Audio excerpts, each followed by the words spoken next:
الصلاة والسلام على عباده الذين اصطفى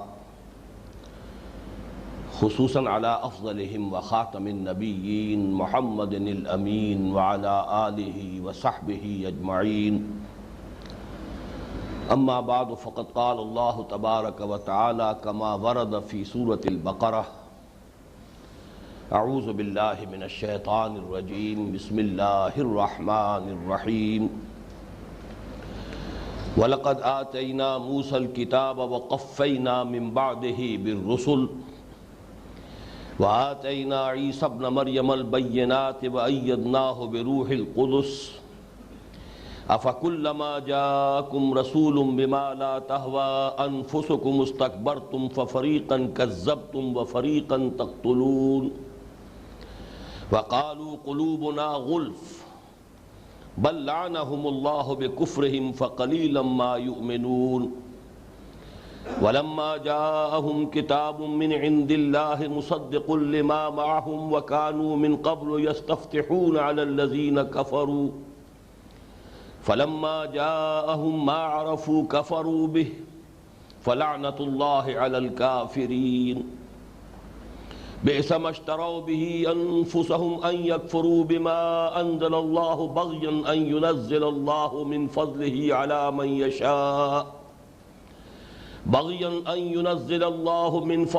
على من يشاء من عباده فباءوا بغضب على غضب وللكافرين عذاب مهين. وَإِذَا قِيلَ لَهُمْ آمِنُوا بِمَا أَنزَلَ اللَّهُ قَالُوا نُؤْمِنُ بِمَا أُنزِلَ عَلَيْنَا وَيَكْفُرُونَ بِمَا وَرَاءَهُ وَهُوَ الْحَقُّ مُصَدِّقًا لِمَا مَعَهُمْ قُلْ فَلِمَ تَقْتُلُونَ أَنْبِيَاءَ اللَّهِ مِنْ قَبْلُ إِن كُنتُم مُّؤْمِنِينَ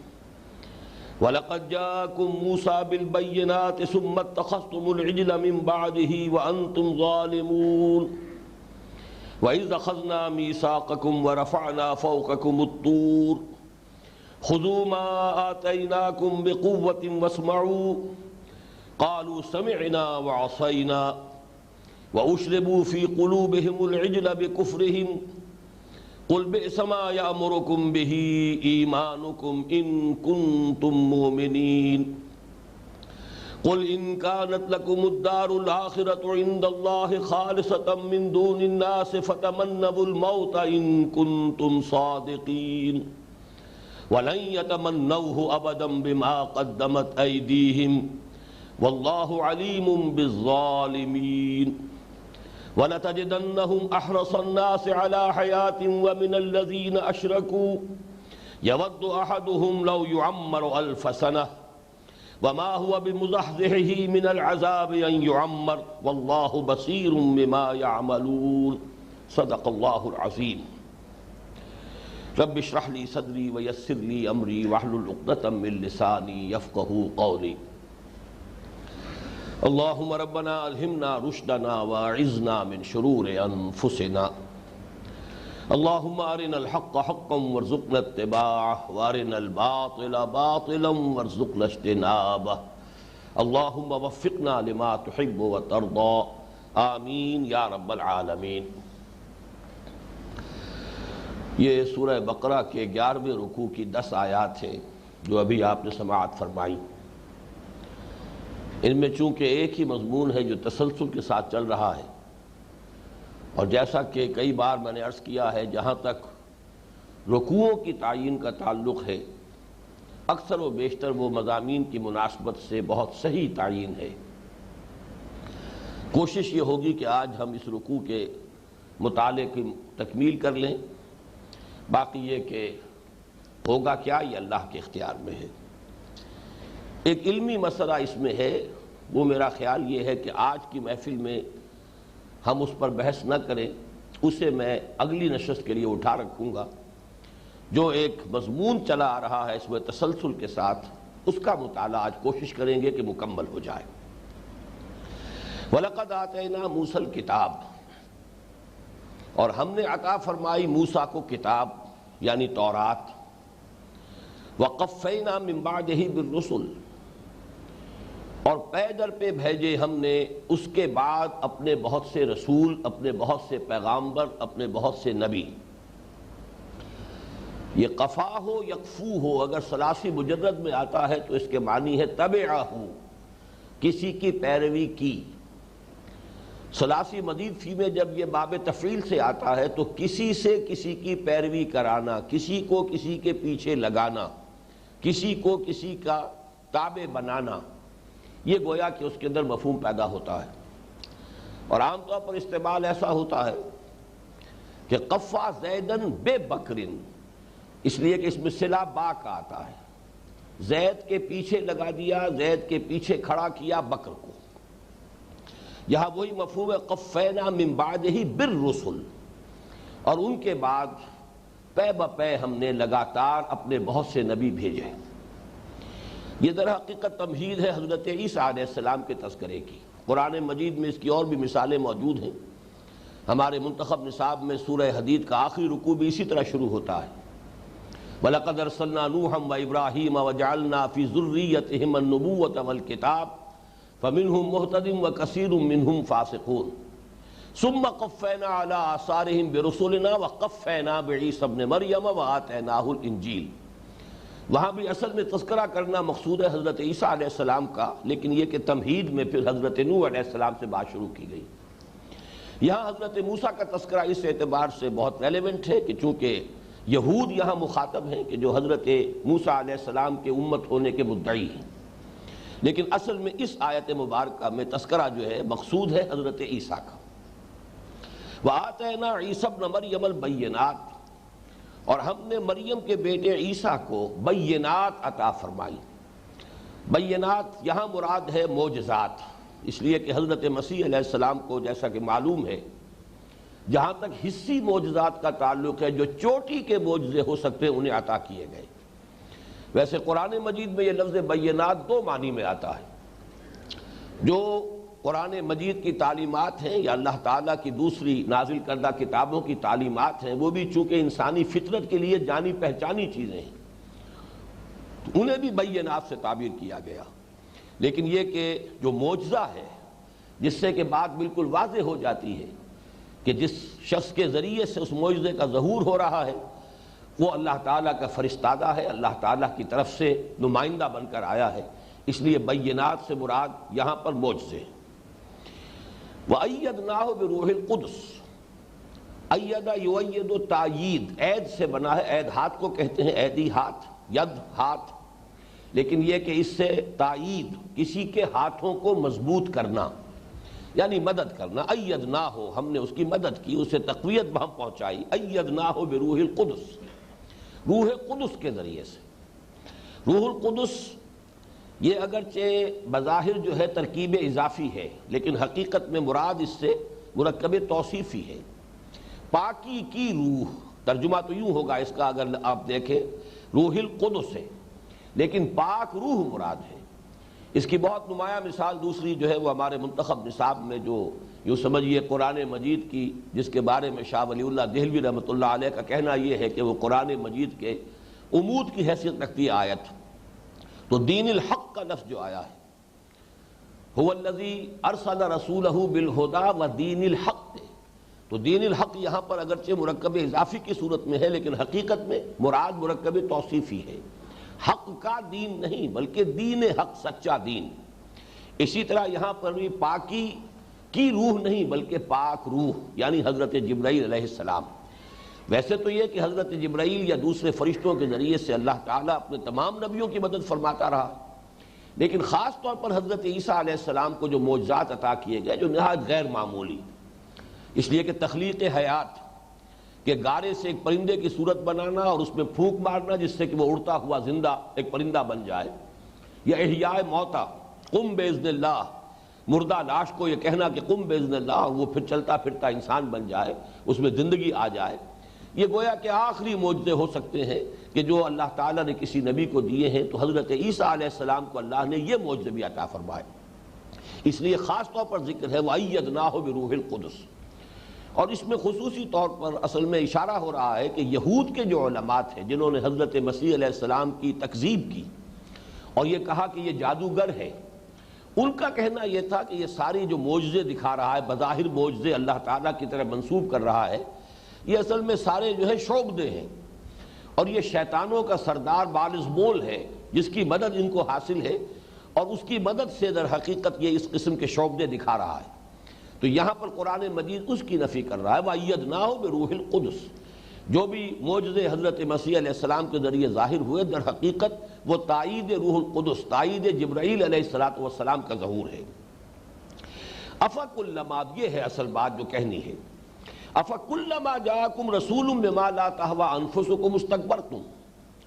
تو کیا جب کبھی بھی تمہارے پاس آئے کوئی رسول، کوئی پیغامبر، کوئی نبی، وہ چیز لے کر جو تمہارے جی کو پسند نہ آئی، جو بھائی نہیں تمہیں، یہ ذرا نوٹ کر لیجئے کہ ہوا یہوا، یہ ہون سے ہے، ہون جو ہے ہوائے نفس جسے ہم اردو میں بھی بولتے ہیں، نفس کی خواہش، تو ہوا یہوا آئے گا تو وہاں مراد ہے کسی چیز کو چاہنا، کسی کو پسند کرنا، کسی چیز کی محبت میں گرفتار ہو جانا۔ اور ہوا یہوی جب آتا ہے اس کا جو مضارع، تو وہاں مراد ہوتا ہے کسی جگہ گرنا۔ والنجم اذا ہوا، قسم ہے تارے کی جبکہ وہ گرتا ہے، ڈوبتا ہے۔ اسی معنی میں آیا ہے حضرت ابراہیم علیہ السلام کے دعا میں کہ جب انہوں نے اب حضرت اسماعیل کو اور ان کی پھر آئندہ جو آنے والی ذریت تھی اسے آباد کیا ہے، ربنا انی اسکنت من ذریتی بواد غیر ذی زرع ربنا لیقیموا الصلاۃ، تو وہیں پر یہ دعا بھی کی، فاجعل افئدۃ الناس تہوی الیہم، اب لوگوں کے دلوں کو مائل کر دے، وہ ان کی طرف مائل ہو جائیں، ان کی گویا کہ پیروی اختیار کریں، ان کی محبت اور عقیدت ان کے دلوں میں پیدا کر دے تاکہ ان کے لیے روزی کا ذریعہ بن جائے۔ تو یہ ہوا یہوی کے معنی ہے کسی چیز کی طرف التفات کرنا عاجزی کے ساتھ، کسی چیز کی طرف گرنا۔ یہی پھر سورہ حج میں بھی مضمون آیا ہے، وَمَن يُشْرِكْ بِاللَّهِ فَكَأَنَّمَا خَرَّ مِنَ السَّمَاءِ فَتَخْطَفُهُ الطَّيْرُ أَوْ تَهْوِي بِهِ الرِّيحُ فِي مَكَانٍ سَحِيقٍ، جو اللہ کے ساتھ شرک کا ارتکاب کرتا ہے وہ تو ایسے ہے جیسے کسی بلند مقام سے گر پڑا۔ اب یہ ہے کہ یا تو شکاری پرندے اسے اچک کر لے جائیں جہاں چاہیں لے جائیں، اور یا ہوا جو ہے اس کا کوئی تیز ریلا جو ہے انہیں لے جا کر کسی کھائی کے اندر گرا دے، تو وہاں تہوی کے معنی بھی ہے یہ گرنا۔ تو یہاں پر ہے ہوا یہوا، بما لا یہوا بما لا تہوا انفسکم، جب بھی کوئی نبی اور رسول کوئی ایسی تعلیم لے کر آئے، کوئی ایسی بات لے کر آئے جو تمہارے جی کو بھائی نہیں، تمہیں اچھی نہیں لگی، تمہارے لیے پسندیدہ نہ تھی، استکبرتم، تو تم نے استکبار کیا، تم نے گھمنڈ سے کام لیا، تم نے غرور کیا، اور اپنے اسی غرور کے نشے میں تم نے اس کو رد کر دیا۔ فَفَرِيقًا كَذَّبْتُمْ، تو ایک گروہ کو تو تم نے جھٹلایا، وَفَرِيقًا تَقْتُلُونَ، اور ایک دوسرے گروہ کو تم قتل کرنے کی کوشش کرتے رہے، یا ایک دوسرے گروہ کو تم قتل کرتے رہے۔ یہاں پہ در حقیقت یہی ہے وہ علمی بحث کی، چونکہ یہاں پہ لفظ آیا ہے رسول، آیا رسول مقتول ہو سکتے ہیں، یہ ایک علمی مسئلہ ہے، اس پر انشاءاللہ تعالی اگلی نشست میں تفصیل سے گفتگو کروں گا، اور میں چاہتا ہوں کہ وہ مضمون پوری طریقے سے آپ کے سامنے واضح کر دیا جائے۔ یہاں یوں سمجھیے کہ نبی اور رسول اصل میں اسی قسم کا ایک جوڑا ہے جیسا جوڑا ہے مومن اور مسلم۔ مومن اور مسلم اپنی جگہ، مومن کا مفہوم کچھ اور ہے، مسلم کا کچھ اور ہے، لیکن یہ دونوں مترادف کے طور پر بھی استعمال ہوتے ہیں۔ جب کہیں ایک ساتھ آئیں گے تو ان کا مفہوم جدا جدا ہو جائے گا، جب کہیں علیحدہ علیحدہ آئیں گے تو یہ ایک ہی مفہوم میں استعمال ہو سکتے ہیں۔ اسی طریقے سے نبی اور رسول، رسول کی جگہ نبی، نبی کی جگہ رسول، یہ دونوں الفاظ اگرچہ ان میں سے ہر ایک کا اپنا اپنا جدا مفہوم بھی ہے، لیکن یہ کہ یہ مترادفات کے طور پر بھی آتے ہیں، ایک دوسرے کی جگہ استعمال ہو جاتے ہیں۔ تو یہاں پر میرا موقف یہی ہے کہ مراد یہاں پر انبیاء ہیں، لیکن یہ کہ اس کے بارے میں تفصیل سے بحث جیسا کہ میں نے عرض کی ہے وہ انشاءاللہ تعالی اگلی نشست میں ہوگی۔ یہاں گویا کہ انداز یہ ہے فَفَرِيقًا كَذَّبْتُمْ وَفَرِيقًا تَقْتُلُونَ،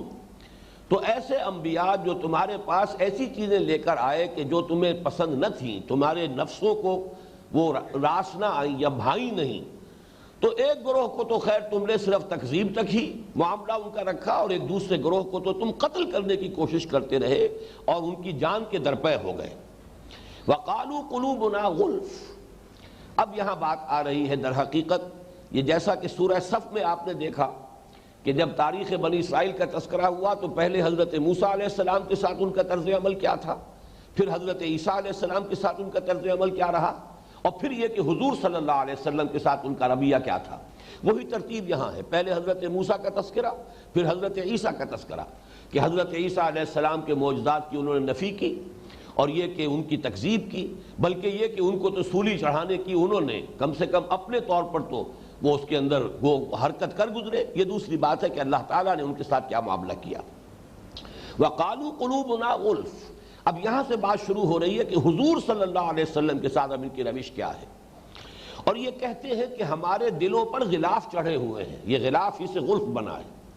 یہ در حقیقت ایک کلمہ ہے جو استہزاء اور استحقار دونوں کا مفہوم لیے ہوئے ہیں۔ جیسے آپ کسی سے کہیں کہ بھائی جا کے اپنی یہ باتیں جو ہے کسی اور کو سنانا، وہ کچے لوگ ہوں گے جو تمہاری باتوں میں آ جائیں گے، تمہاری باتوں کا ہمارے دلوں پہ کوئی اثر نہیں ہو سکتا۔ یہ اصل میں استحقار کی بات بھی ہوتی ہے اور استہزائی انداز بھی ہوتا ہے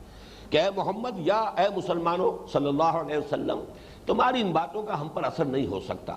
تم جاؤ دیکھو کچھ اور لوگ جو بالکل کچے ہوں، ناسمجھ ہوں، ان پر جا کر روب گانٹھ لو، لیکن یہ کہ بہرحال ہمارے دل تو غلافوں میں ہیں، بڑے محفوظ ہیں، ان کے اوپر تمہاری باتیں اثر انداز نہیں ہو سکتی۔ تو جیسا کہ میں نے عرض کیا، اس میں استحقار بھی ہے اور استہزاء بھی ہے۔ وَقَالُوا قُلُوبُنَا غُلْفٌ بَلْ لَعَنَهُمُ اللَّهُ بِكُفْرِهِمْ، اب یہاں پر اس کا اللہ تعالیٰ کی طرف سے بھی چونکہ انداز ان کا تھا استہزاء اور استحقار کا،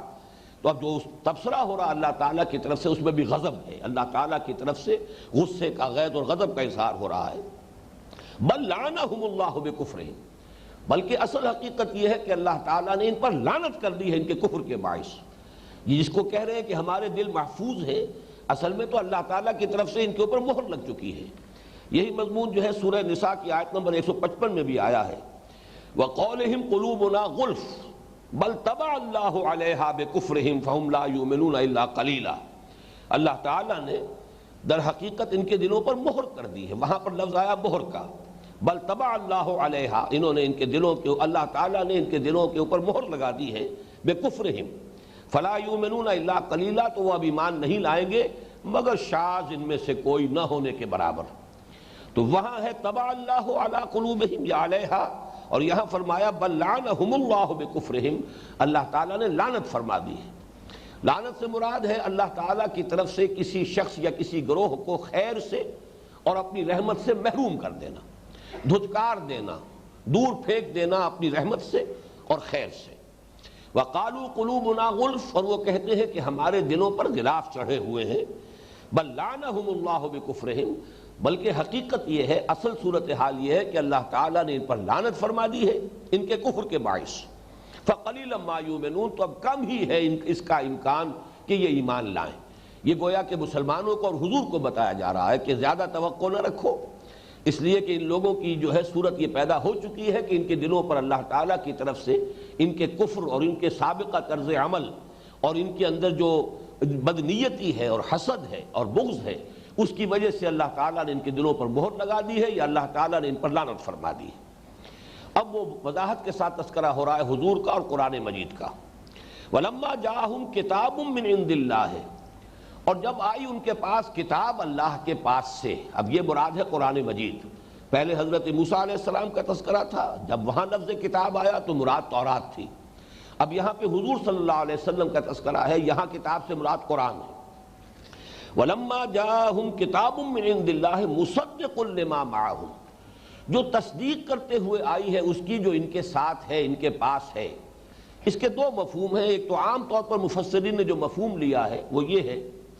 کہ قرآن مجید تورات کی تصدیق کرتا ہے۔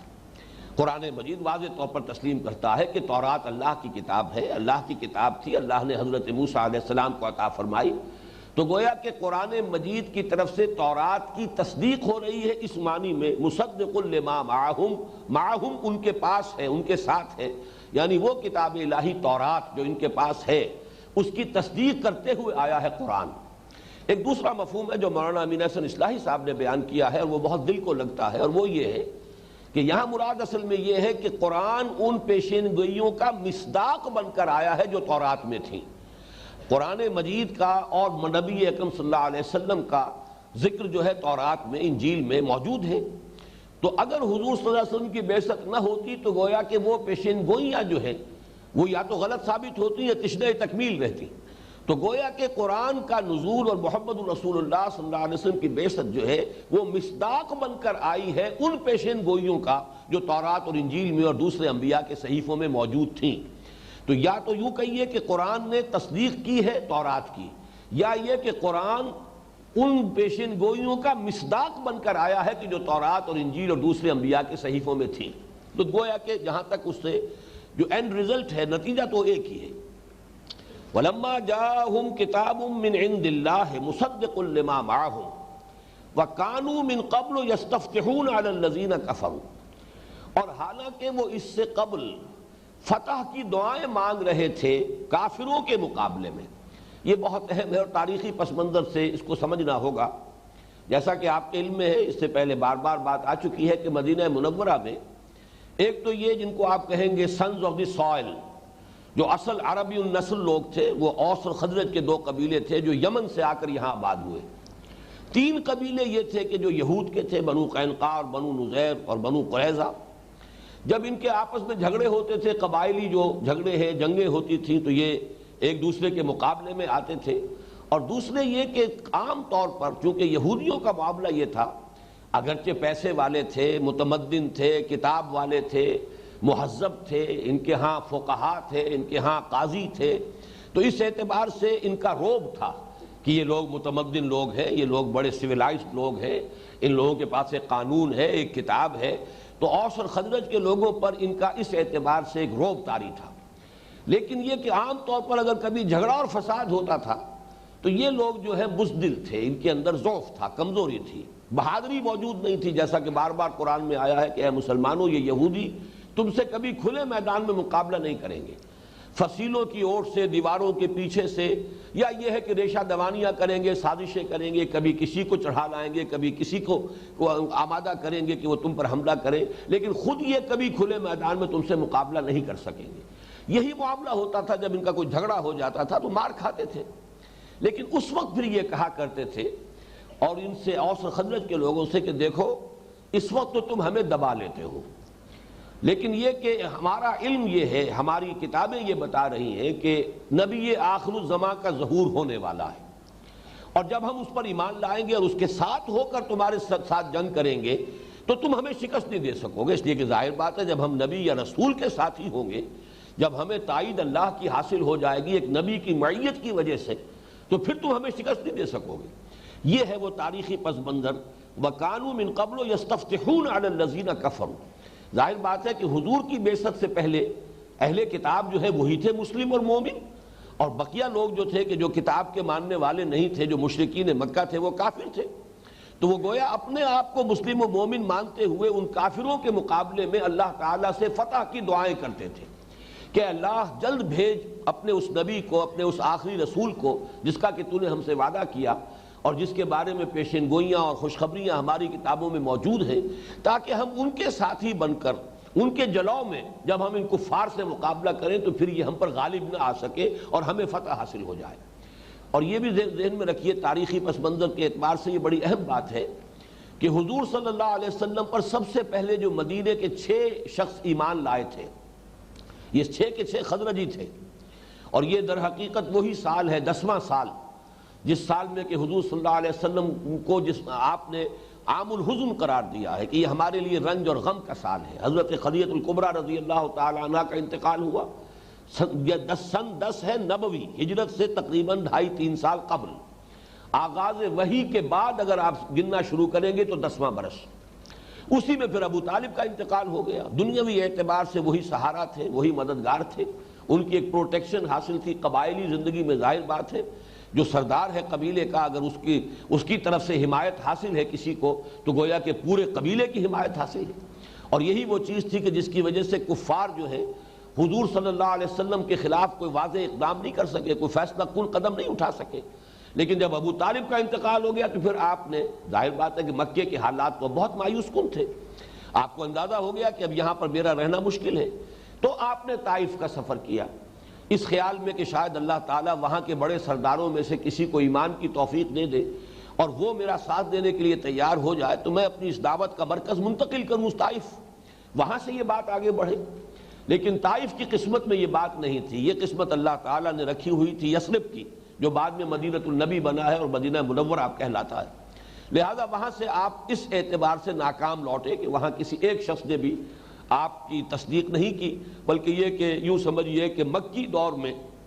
آپ پر جو سخت ترین دن آیا ہے، بلکہ حضرت عائشہ صدیقہ رضی اللہ تعالیٰ عنہ کی ایک روایت تو یہ ہے کہ انہوں نے حضور سے پوچھا، اس لیے کہ ان کی اپنے جو شعور کی زندگی ہے اس میں یوم احد جو ہے وہ حضور کے لیے سب سے زیادہ سخت تھا، جس میں آپ کے دندان مبارک شہید ہوئے، آپ کے چہرہ انور کے اوپر ایک کاری وار لگا ہے تلوار کا اور خون کا فوارہ چھوٹا ہے، آپ پر غشی طاری ہوئی ہے، پھر یہ کہ آپ کے نہایت ہی عزیز اور نہایت قریبی جانثار جو ہے ان میں سے 70 ہے کہ جنہوں نے جام شہادت نوش کیا ہے۔ تو حضرت عائشہ نے پوچھا تھا کہ آپ پر احد کے دن سے بھی زیادہ سخت دن کوئی گزرا ہے؟ تو حضور نے فرمایا ہاں، طائف کا دن میرے لیے اس سے بھی کہیں زیادہ سخت تھا۔ بہرحال وہاں سے واپس آ کر، اور جیسا کہ آپ کے علم میں ہے کہ ایک مشرک کی امان لے کر آپ مکے میں داخل ہو سکے، لیکن اس کے بعد فوراً جو ہے اللہ تعالیٰ کی طرف سے نصرت کی اور مدد کی جو ہے کھڑکی کھلی، اور وہ حج کا موسم جیسے ہی آیا، حضور جیسے آپ کا معمول تھا دعوت و تبلیغ کے لیے نکلتے تھے، تو وہ عقبہ کی وادی میں وہ 6 افراد بیٹھے نظر آئے، حضور نے ان کے سامنے اپنی بات پیش کی۔ تو الفاظ یہ آتے ہیں سیرت کی روایات میں کہ ان 6 اشخاص نے کننکشیوں سے ایک دوسرے کو دیکھا، اس لیے کہ یہ مدینے سے آئے تھے۔ ان کے علم میں تھا کہ یہودی ہمیں دھمکاتے رہتے ہیں کہ نبی آخر الزماں کا ظہور جو ہے اب ہونے والا ہے، جب ہم ان کے ساتھ ہو کر تم سے لڑیں گے تو تم ہمیں شکست نہیں دے سکو گے، ہم غالب آئیں گے۔ تو انہوں نے آپس میں آنکھوں کے اشاروں سے ایک دوسرے سے یہ بات کی، کننکشیوں سے ایک دوسرے کو دیکھ کر معلوم ہوتا ہے یہ وہی ہیں جن کا تذکرہ یہود کرتے ہیں،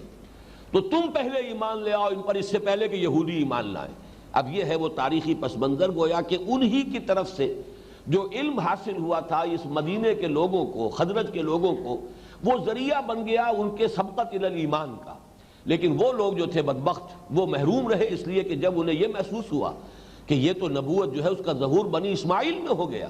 امیین میں ہو گیا، وہ امیدوار تھے کہ اصل میں تو نبوت کے ٹھیکیدار ہم ہیں، 2500 برس سے نبوت ہمارے ہاں چلی آ رہی ہے، کم سے کم جو سمجھیے 2000 برس سے تو کہیے کہ حضرت موسیٰ علیہ السلام سے اگر یہ اپنی امت کی تاریخ شروع کریں، حضرت موسیٰ علیہ السلام کو جب تورات عطا ہوئی تو حضور صلی اللہ علیہ وسلم کے اور حضرت موسیٰ کے مابین 2500 برس کا فصل ہے، اور 2500 برس تک نبوت ہمارے خاندان میں رہی۔ اب یہ کیسے ہوا کہ ہم سے چھین لی گئی اور یہ سعادت اور فضیلت جو ہے ان امیین کو حاصل ہو گئی؟ یہ ان کا یوں سمجھیے تکبر اور اس کے ساتھ ہی حسد، یہ ان کے پاؤں کی زنجیر بن گیا، وہ ایمان سے محروم رہے۔ لیکن ان کی دی ہوئی معلومات کے طفیل یہ خزرج کے لوگوں نے تصدیق کی اور وہ پیش قدمی کی اور وہ ایمان لے آئے۔ تو یہ الفاظ بہت اہم ہے کہ ان کے ساتھ تاریخ کا پس منظر جو ہے وہ بہت وابستہ ہے۔ وَكَانُوا مِن قَبْلُ يَسْتَفْتِحُونَ عَلَى الَّذِينَ كَفَرُوا، حالانکہ اس سے پہلے وہ فتح کی دعائیں مانگا کرتے تھے کافروں پر۔ مراد کیا ہے کہ نبی کے ظہور کی دعائیں کرتے تھے کہ اللہ اب جلد کر اور اس نبی کو بھیج، اس کی بعثت فرما کہ جس کے ساتھ ہو کر ہم ان سے لڑیں تو ان پر فتح حاصل کریں۔ فَلَمَّا جَاءَهُم مَّا عَرَفُوا كَفَرُوا بِهِ، تو جب آئی ان کے پاس وہ شے جسے انہوں نے پہچان لیا، کوئی مغالطہ نہیں ہوا، یعنی یہ کہ انہوں نے اندھیرے میں ٹھوکر نہیں کھائی، بلکہ نصف النہار پر سورج چمک رہا تھا اس وقت ٹھوکر کھائی۔ اسی کو قرآن مجید دوسری جگہ پر تعبیر کرتا ہے کہ یہ ایسے پہچانتے ہیں قرآن کو اور محمد کو صلی اللہ علیہ وسلم جیسے اپنے بیٹوں کو پہچانتے، یعرفونہ کما یعرفون ابناہم، ایسے پہچانتے ہیں۔ یہاں پر بھی وہی لفظ ہے فلما جاءہم ما عرفوا، جب وہ چیز آ گئی ان کے پاس جس کے لیے دعائیں کر رہے تھے، جب وہ چیز آ گئی اور اسے پہچان بھی لیا، مغالطہ نہیں ہوا، اس کے پہچاننے میں انہیں کوئی دقت نہیں ہوئی، کفروا بہ، لیکن انہوں نے کفر کیا، اور یہ کفر کیا اپنے اسے تکبر کی وجہ سے، حسد کی وجہ سے، بغض کی وجہ سے۔ یہ چیز جو ہے کہ ہم سے چھین کر ان امیین کو کیسے دے دی گئی، یہ چیز ان کے لیے ناقابل برداشت ہوئی، اس کو وہ برداشت نہیں کر پائے اور اس لیے محروم رہ گئے۔ فَلَعْنَةُ اللَّهِ عَلَى الْكَافِرِينَ، پس اللہ کی لعنت ہے، پھر وہی لفظ آ گیا، یعنی خیر سے، رحمت سے محروم ہو جانا۔ ان کافروں پر اب اللہ کی لعنت ہو چکی ہے، اس لیے کہ انہوں نے کسی مغالطے کی وجہ سے نفی نہیں کی، کسی غلط فہمی کی وجہ سے انکار نہیں کیا، بلکہ جان بوجھ کر حق کو پہچان لینے کے بعد جب اس کی جو ہے تکذیب کی ہے تو اس کی وجہ سے اس جرم کی پاداش میں ان پر لعنت مسلط کر دی گئی۔ بئس ما اشتروا بہ انفسہم، بری ہے وہ شے، یہ بئس ما، ان دونوں کو جمع کر کے بئس ما، بری ہے وہ شے، اشتروا بہ انفسہم، جس کے عوض کے فروخت کر دیا ہے انہوں نے اپنی جانوں کو. ان یکفروا بما انزل اللہ، اور وہ کیا شے ہے جس کے عوض اپنی جانیں فروخت کر دی، یعنی اپنے لیے ابدی جہنم جو ہے وہ انہوں نے خرید لی ہے. اور کس چیز کی یعنی عوض، اور وہ کیا ہے سبب؟ ان یکفروا بما انزل اللہ بغیا ان ینزل اللہ من فضلہ علی من یشاء من عبادہ، کہ وہ کفر کریں اس چیز پر جو اللہ نے نازل کی ہے، اور اس کا سبب ہو بغین. یہ لفظ بار بار آیا ہے قرآن مجید میں کہ جو دینی تفرقے ہوتے ہیں، دین میں جب بھی کبھی کوئی تفرقے کی بات ہوتی ہے تو اس کا اصل سبب زدم زدہ، ڈومینیٹ کرنے کا جذبہ، ایک دوسرے پر بالادستی حاصل کرنے کا جذبہ، انانیت اور تکبر ہی اصل سبب ہوتا ہے. تو بغین ان ینزل اللہ من فضلہ علی من یشاء من عبادہ، انہیں غصہ اس پر ہے، ضد اس لیے پیدا ہو گئی کہ اللہ نازل فرما دے اپنے فضل کو اپنے بندوں میں سے جس پر چاہے. حالانکہ وہ سمجھتے تھے یہ استحقاق تو ہمارا ہے، یہ تو گویا کہ ہمارے لیے اللہ تعالیٰ کی طرف سے ابدی طور پر طے شدہ چیز ہے. لیکن یہ کہ اللہ تعالیٰ نے اپنے اختیار مطلق کو بروئے کار لاتے ہوئے، اپنا چوائس ہے، اپنا پریروگیٹو ہے، اس کے تحت جب اللہ تعالیٰ نے یہ فضل، یہ وحی، اور یہ یوں سمجھیے کہ ختم نبوت کا تاج جو ہے وہ محمد کے سر پر رکھ دیا صلی اللہ علیہ وسلم، جو امیین میں سے تھے، جن کو یہ لوگ بہت ہی استحقار کے ساتھ کہتے تھے امیین ہیں، ان پڑھ لوگ ہیں، ان کے پاس نہ کوئی کتاب ہے. اور اس اعتبار سے بات جو ہے مطابق واقعہ تھی کہ حضرت اسماعیل سے لے کر یہ 2500 برس جو گزرے ہیں، اس نسل میں کوئی نبوت نہیں، کوئی رسالت نہیں، کوئی کتاب انہیں نہیں دی گئی. نبوت و رسالت اور انزال کتب کا سارا سلسلہ جو ہے وہ حضرت اسحاق کے بیٹے حضرت یعقوب اور اس کے بعد ان کی نسل کے اندر چلا ہے. حضرت اسماعیل کے بعد حضور صلی اللہ علیہ وسلم تقریباً 2500 برس کا فصل ہے کہ اس پورے عرصے میں اس نسل میں کوئی نبوت و رسالت نہیں آئی. اس حوالے سے وہ لوگ ان پڑھ اس اعتبار سے بھی تھے کہ لکھنے پڑھنے کا ان کے ہاں رواج نہیں تھا، اور ان پڑھ اس اعتبار سے بھی تھے کہ ان کے پاس کوئی کتاب، یعنی کوئی آسمانی کتاب تھی ہی نہیں. یہ تو یہود کے پاس چونکہ کتاب تھی، اس کی وجہ سے ان کے ہاں پڑھنے لکھنے کا رواج جو ہے اور اس کا چرچا زیادہ رہا. اس لیے کہ جب کتاب ہے تو اسے پڑھنا ہے، اسے سمجھنا ہے، اس اعتبار سے ان کے ہاں وہ ایک علمی روایت جو ہے وہ برقرار رہی. بئس ما اشتروا به انفسهم ان يكفروا بما انزل الله بغيا ان ينزل الله من فضله على من يشاء من عباده. بری ہے وہ شے جس کے عوض انہوں نے اپنی جانوں کو فروخت کر دیا ہے، اپنی جانوں کے لیے جہنم کی ابدی آگ جو ہے خرید لی ہے، صرف اس پر کہ وہ کفر کر رہے ہیں اس چیز کا جو اللہ نے نازل فرمائی. اور اس کفر کا سبب کیا ہے؟ بغین، صرف یہ زدم زدہ، ان ينزل اللہ من فضلہ علی من یشاء من عبادہ، کہ اللہ تعالیٰ نازل فرما دے اپنے فضل میں سے اپنے بندوں میں سے جس پر چاہے. فباؤوا بغضب علی غضب. با یبو آتا ہے لوٹنا، رجع، تو رجعو یعنی یہ کہ یہ در حقیقت ان کے اس طرز عمل کا جو انعام انہیں ملا ہے، جو سزا انہیں ملی ہے، اس کی جو پاداش ہے وہ کیا ہے؟ فباؤوا بغضب علی غضب. تو وہ اللہ کا غضب، اللہ کا غیظ، اللہ کی طرف سے عذاب یہ ہے کہ جس کو لے کر لوٹے ہیں. اور غضب پر غضب ہے، یعنی ان کا کفر جو ہے در حقیقت کفر پر کفر ہے. ظلمات بعضها فوق بعض وَلِلْكَافِرِينَ عَذَابٌ مُّهِينٌ. اور ان کافروں کے لیے بہت اہانت آمیز، رسوا کن عذاب ہے. مہین اہانت سے بنا ہے، یعنی ذلیل رسوا کن عذاب، ذلت دینے والا عذاب. وَإِذَا قِيلَ لَهُمْ آمِنُوا بِمَا أَنزَلَ اللَّهُ. اب یہ وہ گفتگو ہے جو وہاں ہوتی تھی. مدینے میں مسلمان بھی تھے، اوس اور خزرج کے اہل ایمان، وہ بار بار کہتے تھے ان سے ایمان لاؤ اس پر جو اللہ نے نازل فرمائی ہے، اور یہ کتاب وہ ہے کہ جو مصدق ہے تمہاری کتاب کی، یعنی تورات کی تصدیق بھی کر رہی ہے، اور یہ آئی ہے مصداق بن کر ان پیشن گوئیوں کا جو تمہاری کتابوں میں درج ہے. تو آخر کیا سبب ہے، کیوں ایمان نہیں لاتے، کیا رکاوٹ ہے تمہارے لیے؟ وَإِذَا قِيلَ لَهُمْ آمِنُوا بِمَا أَنزَلَ اللَّهُ. اور جب ان سے کہا جاتا ہے ایمان لاؤ اس پر جو اللہ نے نازل فرمایا، جو اللہ نے کتاب نازل فرمائی، قَالُوا نُؤْمِنُ بِمَا أُنزِلَ عَلَيْنَا. وہ کہتے ہیں یا ان کا جواب یہ ہوتا ہے ہم ایمان رکھتے ہیں اس شے پر جو ہمارے پاس ہے، جو ہم پر نازل کی گئی. یعنی اس معنی میں ایمان کا دعویٰ تو ہے ہمارا، ہم بھی مومن ہیں. جب تم بھی مانتے ہو کہ تورات اللہ کی کتاب ہے اور وہ ہمارے پاس ہے، ہم اس پر ایمان رکھتے ہیں، تو گویا کہ تمہیں یہ ماننا چاہیے کہ ہم بھی کافر نہیں ہیں، ہم مومن ہیں. نؤمن بما انزل الینا، جو ہمارے اوپر نازل کیا گیا ہے ہم اس پر ایمان رکھتے ہیں، اور تم بھی تصدیق کر رہے ہو کہ وہ اللہ کی کتاب ہے. اس اعتبار سے گویا کہ ہم ایمان سے محروم نہیں ہیں. وَيَكْفُرُونَ بِمَا وَرَاءَهُ. لیکن وہ کفر کر رہے ہیں اس کا جو اس کے پیچھے ہے. اس کے بعد کی آنے والی یہ بھی اللہ تعالیٰ کی وحی ہے، یہ بھی اللہ کی کتاب ہے، تورات بھی اللہ کی کتاب تھی، انجیل بھی اللہ کی کتاب تھی، وَيَكْفُرُونَ بِمَا وَرَاءَهُ، بس ہمارے پاس یہ کافی ہے اور ہمیں کوئی ضرورت نہیں ہے کہ اس کے بعد کسی اور کتاب پر ہم ایمان لائیں۔ وَهُوَ الْحَقُّ، حالانکہ وہ کتاب حق ہے، درست ہے، اپنی جگہ 100% حقیقی ہے، مصدقا لما معہم، اور پھر یہ تصدیق کرتے ہوئے آئی ہے اس کی جو ان کے ساتھ موجود ہے۔ دونوں مفہوم پھر دوبارہ ذہن میں رکھیے کہ مصدق اس معنی میں بھی ہے کہ تورات کی تصدیق کی ہے قرآن نے، اور اس معنی میں بھی کہ حضور صلی اللہ علیہ وسلم اور قرآن مجید کے بارے میں جو پیشن گوئیاں تورات میں تھیں یہ گویا کہ ان کی مصداق بن کر آئی ہے۔ قل، اب یہ ان پر اللہ تعالیٰ کی طرف سے ایک گویا کہ ایک الزامی جواب ہے جو مسلمانوں کو سکھایا جا رہا ہے، نبی ان سے کہیے قل فلم تقتلون انبیاء اللہ من قبل، پھر ان سے کہیے کہ پھر کیوں تم قتل کرتے رہے ہو اللہ کے نبیوں کو اس سے پہلے۔ اگر تم تورات کے ماننے والے تھے، اگر تم ایمان کے مدعی ہو، اگر تم اللہ تعالیٰ کو ماننے والے ہو، اگر تم آخرت کو بھی تسلیم کرتے ہو، تو یہ جو تمہارا طرز عمل رہا ہے کہ تم اللہ کے نبیوں کو قتل کرتے ہو۔ اب یہاں پر نوٹ کیجئے لفظ نبی آیا ہے، لما تقتلون انبیاء اللہ من قبل، تم کیوں قتل کرتے رہے ہو اللہ کے نبیوں کو۔ حضرت یحییٰ علیہ السلام کو قتل کیا اور وہ بادشاہ نے کیا، ہیرود نے کیا، اسی طریقے سے حضرت زکریا علیہ السلام کو قتل کیا، اور بھی مختلف انبیاء کا تذکرہ جو ہے وہ آتا ہے، لیکن یہ کہ ان کی یہ ایک روایت نہیں ہے کہ انہوں نے جس نبی نے ان پر تنقید کی،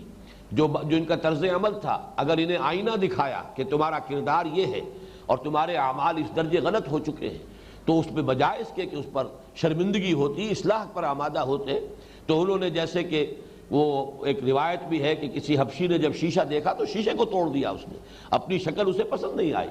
اسی طریقے سے جب نبیوں نے اپنی وحی اور اپنی کتابوں اللہ تعالیٰ کی طرف سے نازل ہونے والی وحی کے ذریعے سے انہیں آئینہ دکھایا تو انہوں نے اس آئینے ہی کو توڑا، حضرت یحییٰ علیہ السلام کو قتل کیا، اس لیے کہ انہوں نے بڑی شدید تنقیدیں کی تھی اس وقت جو ان کا بادشاہ تھا اس پر۔ قل فلم تقتلون انبیاء اللہ من قبل ان کنتم مومنین، اگر واقعتاً تم مومن ہو اور تم مومن ہی رہے ہو اور تمہارا ایمان کا دعویٰ ہے، تو یہ طرز عمل تمہارا کہ تم نے اللہ کے نبیوں کو قتل کیا ہے، اب اس کی کیا توجیہ ہے، کیا مطابقت ہے؟ وَلَقَدْ جَاءَكُمْ مُوسَىٰ بِالْبَيِّنَاتِ، اور اب اس سے بھی پیچھے جا کر کہ تمہارا جو طرز عمل تمہارے آباء و اجداد کا رہا ہے وہ تو یوں سمجھیے کہ جیسے کہ حضرت موسیٰ علیہ السلام کا ایک قول آتا ہے تورات میں، بنی اسرائیلی سے خطاب کر کے کہا ہے کہ تو وہ چھنال ہے کہ جس نے پہلی شب میں اپنے خاوند سے بے وفائی کی ہے۔ یعنی یہ جو امت ہے اس کا حال یہ ہے کہ حضرت موسیٰ علیہ السلام جو ہے ان کے ساتھ جو کچھ انہوں نے طرز عمل اختیار کیا، ان کی زندگی کے دوران بچھڑے کی پرستش کی ہے، وہ چند دنوں ہی کے لیے صرف ان سے جو ہے علیحدہ ہوئے ہیں اور اللہ تعالیٰ نے انہیں کوہ طور پر طلب فرمایا تھا، تو تمہارا حال یہ ہے۔ تو فرمایا وَلَقَدْ جَاءَكُمْ مُوسَىٰ بِالْبَيِّنَاتِ، آئے تھے تمہارے پاس موسیٰ علیہ السلام واضح تعلیمات لے کر، معجزے لے کر۔ یہاں بھی دیکھیے دونوں معنی ہوں گے، حضرت موسیٰ علیہ السلام کے بھی 9 معجزے ہیں، 2 معجزے تو اصل میں وہ ہے کہ جو ابتداءً آپ کو دیے گئے، اور 7 معجزے وہ ہے کہ پھر جو دوران قیام مصر اللہ تعالیٰ نے آپ کے ذریعے سے ظاہر فرمائے۔ وَلَقَدْ آتَيْنَا مُوسَىٰ 9 آیَاتٍ بَيِّنَاتٍ، یہ سورہ بنی اسرائیل کے آخری رکوع میں 9 معجزات کا تذکرہ موجود ہے۔ اس سے آگے بڑھ کر پھر جو معجزے اس کے بعد ہوئے ہیں وہ گویا کہ مستضاد ہیں، کہ ایک ہی جو ہے ضرب جو ہے عصائے موسیٰ کی، اس سے سمندر پھٹ گیا ہے اور راستہ بن گیا ان کے لیے، اور ان کی نگاہوں کے سامنے جو ہے فرعون اور اس کا لشکر غرق ہوئے۔ پھر ایک ہی ضرب تھی حضرت موسیٰ علیہ السلام کے عصا کی کہ جس سے 12 چشمے پھوٹ بہے ایک چٹان سے۔ پھر یہ کہ بھوک لگی ہے تو من و سلوہ نازل کیا گیا ہے، دھوپ نے تکلیف دی ہے تو سائبان جو ہے ابر کا ان کے ساتھ رہا ہے۔ جہاں جہاں یہ چل رہا تھا ان کا لشکر سمجھیے 6 لاکھ کی نفری تورات کی روایت کے مطابق ہے کہ جب یہ نکلے ہیں ایکسوڈس جو ہے دی بک آف ایکسوڈس، اس میں پوری گنتی موجود ہے، 12 قبیلے تھے، ہر قبیلے میں اتنے مرد، اتنے عورتیں، اتنے بچے، گویا کہ سب کی جو ہے وہ ان کا سینسس موجود ہے۔ تو ان کے لیے اللہ تعالیٰ نے سائبان کا بندوبست کیا ہے کہ دھوپ انہیں نہ ستائے۔ تو ان سارے معجزات کے باوجود تمہارا طرز عمل کیا تھا؟ وَلَقَدْ جَاءَكُمْ مُوسَىٰ بِالْبَيِّنَاتِ ثُمَّ اتَّخَذْتُمُ الْعِجْلَ مِن بَعْدِهِ، اس کے بعد یعنی اس کی غیر حاضری میں، یعنی بعد سے مراد ان کے انتقال کے بعد نہیں، صرف اس عارضی سا جو ان کا معاملہ تھا کہ انہیں طلب کر لیا گیا تھا کوہ طور پر اور وہ اس وقت موجود نہیں تھے، ان کے جانے کے بعد تم نے بچھڑے کو اپنا معبود بنایا۔ وَأَنْتُمْ ظَالِمُونَ، یہاں ظلم کے دونوں معنی ہوں گے، تم نے اپنی جانوں پر ظلم کیا اور تم ظالم تھے، تم نے شرک کا ارتکاب کیا، اس لیے کہ قرآن مجید میں ظلم کا لفظ جو ہے وہ شرک کے لیے خاص طور پر آتا ہے، ان الشرک لظلم عظیم۔ وَإِذْ أَخَذْنَا مِيثَاقَكُمْ، یہ واقعہ اس سے پہلے آ چکا ہے، اور یاد کرو جب کہ ہم نے تم سے اپنا عہد لیا تھا، میثاق قول و قرار، جب کہ انہیں تورات دی گئی اور شریعت کی پابندی کا ان سے عہد لیا گیا۔ وَرَفَعْنَا فَوْقَكُمُ الطُّورَ، اور ہم نے اٹھا دیا تھا، معلق کر دیا تھا تمہارے اوپر طور کو۔ وَخُذُوا مَا آتَيْنَاكُمْ بِقُوَّةٍ، اور اس وقت کہا گیا تھا کہ پکڑو اس کو مضبوطی کے ساتھ، طاقت کے ساتھ، مضبوطی کے ساتھ۔ اسی کو تمسک کہتے ہیں، استمساک کہتے ہیں، کسی چیز کو مضبوطی سے تھام لینا، یہی اعتصام ہے۔ وَاعْتَصِمُوا بِحَبْلِ اللَّهِ جَمِيعًا، اعتصام بالکتاب، اللہ تعالیٰ کی کتاب کو مضبوطی سے تھامو، اس لیے کہ وہی حبل اللہ ہے۔ اعتصام اشکن کہ حبل اللہ اوست، مضبوطی سے تھامو اسے، اس لیے کہ یہی حبل اللہ ہے۔ تو خذوا ما آتیناکم بقوۃ، تھامو اس کو مضبوطی کے ساتھ، پکڑے رکھو اسے مضبوطی کے ساتھ۔ اور اس سے مراد کیا ہے کہ اس پر عمل کرو، اسے پڑھو، اسے سمجھو، وہی ساری چیزیں کہ جو وہ کتاب کا جو ہے میرا مسلمانوں پر قرآن مجید کے حقوق، ان سب کو جمع کر لیجئے، وہی تمسک بالکتاب ہے۔ اس پر یقین رکھو کہ یہ اللہ کی کتاب ہے، اس کو پڑھو جیسے کہ اس کے پڑھنے کا حق ہے، اس پر غور کرو، اسے سمجھو جیسے کہ اس کے سمجھنے کا حق ہے، پھر اس پر عمل کرو، اسے اپنا امام بناؤ۔ وَاجْعَلْهُ لَنَا إِمَامًا وَنُورًا وَهُدًى وَرَحْمَةً، اور پھر یہ کہ اسے دوسروں تک پہنچاؤ، اس کی تبیین کرو۔ لَتُبَيِّنُنَّهُ، ان سے عہد لیا گیا تھا، اس کو واضح کرتے رہو گے، بیان کرتے رہو گے، لوگوں تک پہنچاتے رہو گے۔ تو یہ پانچوں اصل میں وہ عہد ہوتے ہیں جو اللہ تعالیٰ اپنی کتاب جن کو عطا فرماتا ہے ان سے گویا کہ ان ذمہ داریوں کو پورا کرنے کا عہد لیتا ہے۔ خذوا ما آتیناکم بقوۃ، یہ مضمون چونکہ اس سے پہلے بھی آیا ہے، لیکن ایک بات کی وضاحت وہاں رہ گئی تھی، میرا خیال ہے یہ موضوع وقت ہے کہ اس کی وضاحت کر دوں۔ ایک سرسری سا اعتراض بعض لوگوں کی طرف سے اس پر یہ ہوتا ہے کہ اللہ تعالیٰ نے جب عہد لیا تو یہ پہاڑ کیوں اٹھایا گیا؟ گویا کہ اس میں ایک تخویف کا ایلیمنٹ ہے، اور اس تخویف کی وجہ سے، خوف کی وجہ سے عہد جب لیا گیا ہے تو اس میں ایک جبر کا ایلیمنٹ شامل ہو گیا۔ تو ظاہر بات ہے لا اکراہ فی الدین، دین میں تو کوئی جبر نہیں ہے، مجبوری والی بات نہیں ہوتی۔ اس کا جواب ہمارے مفسرین نے دیا ہے، اور بہت ہی وہ اطمینان بخش جواب ہے، اور وہ یہ ہے کہ لا اکراہ فی الدین در حقیقت اس سے مراد یہ کسی کو دین کے اختیار کرنے پر مجبور نہیں کیا جائے گا، لیکن جو دین کو اختیار کر لے، مدعی ہو کہ میں اس دین کا پیروکار ہوں، اس پر عمل جو ہے اس سے کرایا جائے گا، زبردستی بھی۔ اس میں عمل جو ہے اس میں جبر ہوگا، اس لیے کہ تم کہتے ہو کہ میں اللہ کو مانتا ہوں تو اللہ کا حکم ماننا پڑے گا۔ تم کہتے ہو کہ اللہ تعالیٰ اور اللہ کی کتاب پر میرا ایمان ہے تو تمہیں نماز پڑھنی پڑے گی، اور اگر نماز نہیں پڑھو گے تو تعزیر ہوگی، سزا ہوگی۔ مختلف فقہا نے اس کے لیے مختلف سزائیں تجویز کی ہیں، سب سے ہلکی جو سزا ہے وہ امام ابو حنیفہ رحمۃ اللہ علیہ کی تجویز کردہ ہے کہ اسے محبوس رکھا جائے، جیل میں رکھا جائے، قید رکھا جائے، یہاں تک کہ وہ توبہ کرے اور پختہ عہد کرے کہ اب میں نماز پڑھوں گا، تب اسے چھوڑا جائے۔ بعض فقہا کے نزدیک اس کا قتل جائز ہے، تعزیراً، کہ در حقیقت نماز نہ پڑھنا جو ہے اتنا بڑا جرم ہے کہ اس جرم کی پاداش میں دنیاوی سزا اور تعزیر کے اندر اس کی جان لی جا سکتی ہے۔ لیکن یہ در حقیقت ہے کسی شخص کو، اس شخص پر جبر ہے جو کہ دین کو مانتا ہے، پروفیس کرتا ہے، تسلیم کرتا ہے، اس سے عمل کرایا جائے گا جبراً بھی۔ لیکن یہ کہ کسی بھی غیر مسلم کو، کسی کافر کو مجبور نہیں کیا جائے گا کہ وہ اسلام قبول کرے۔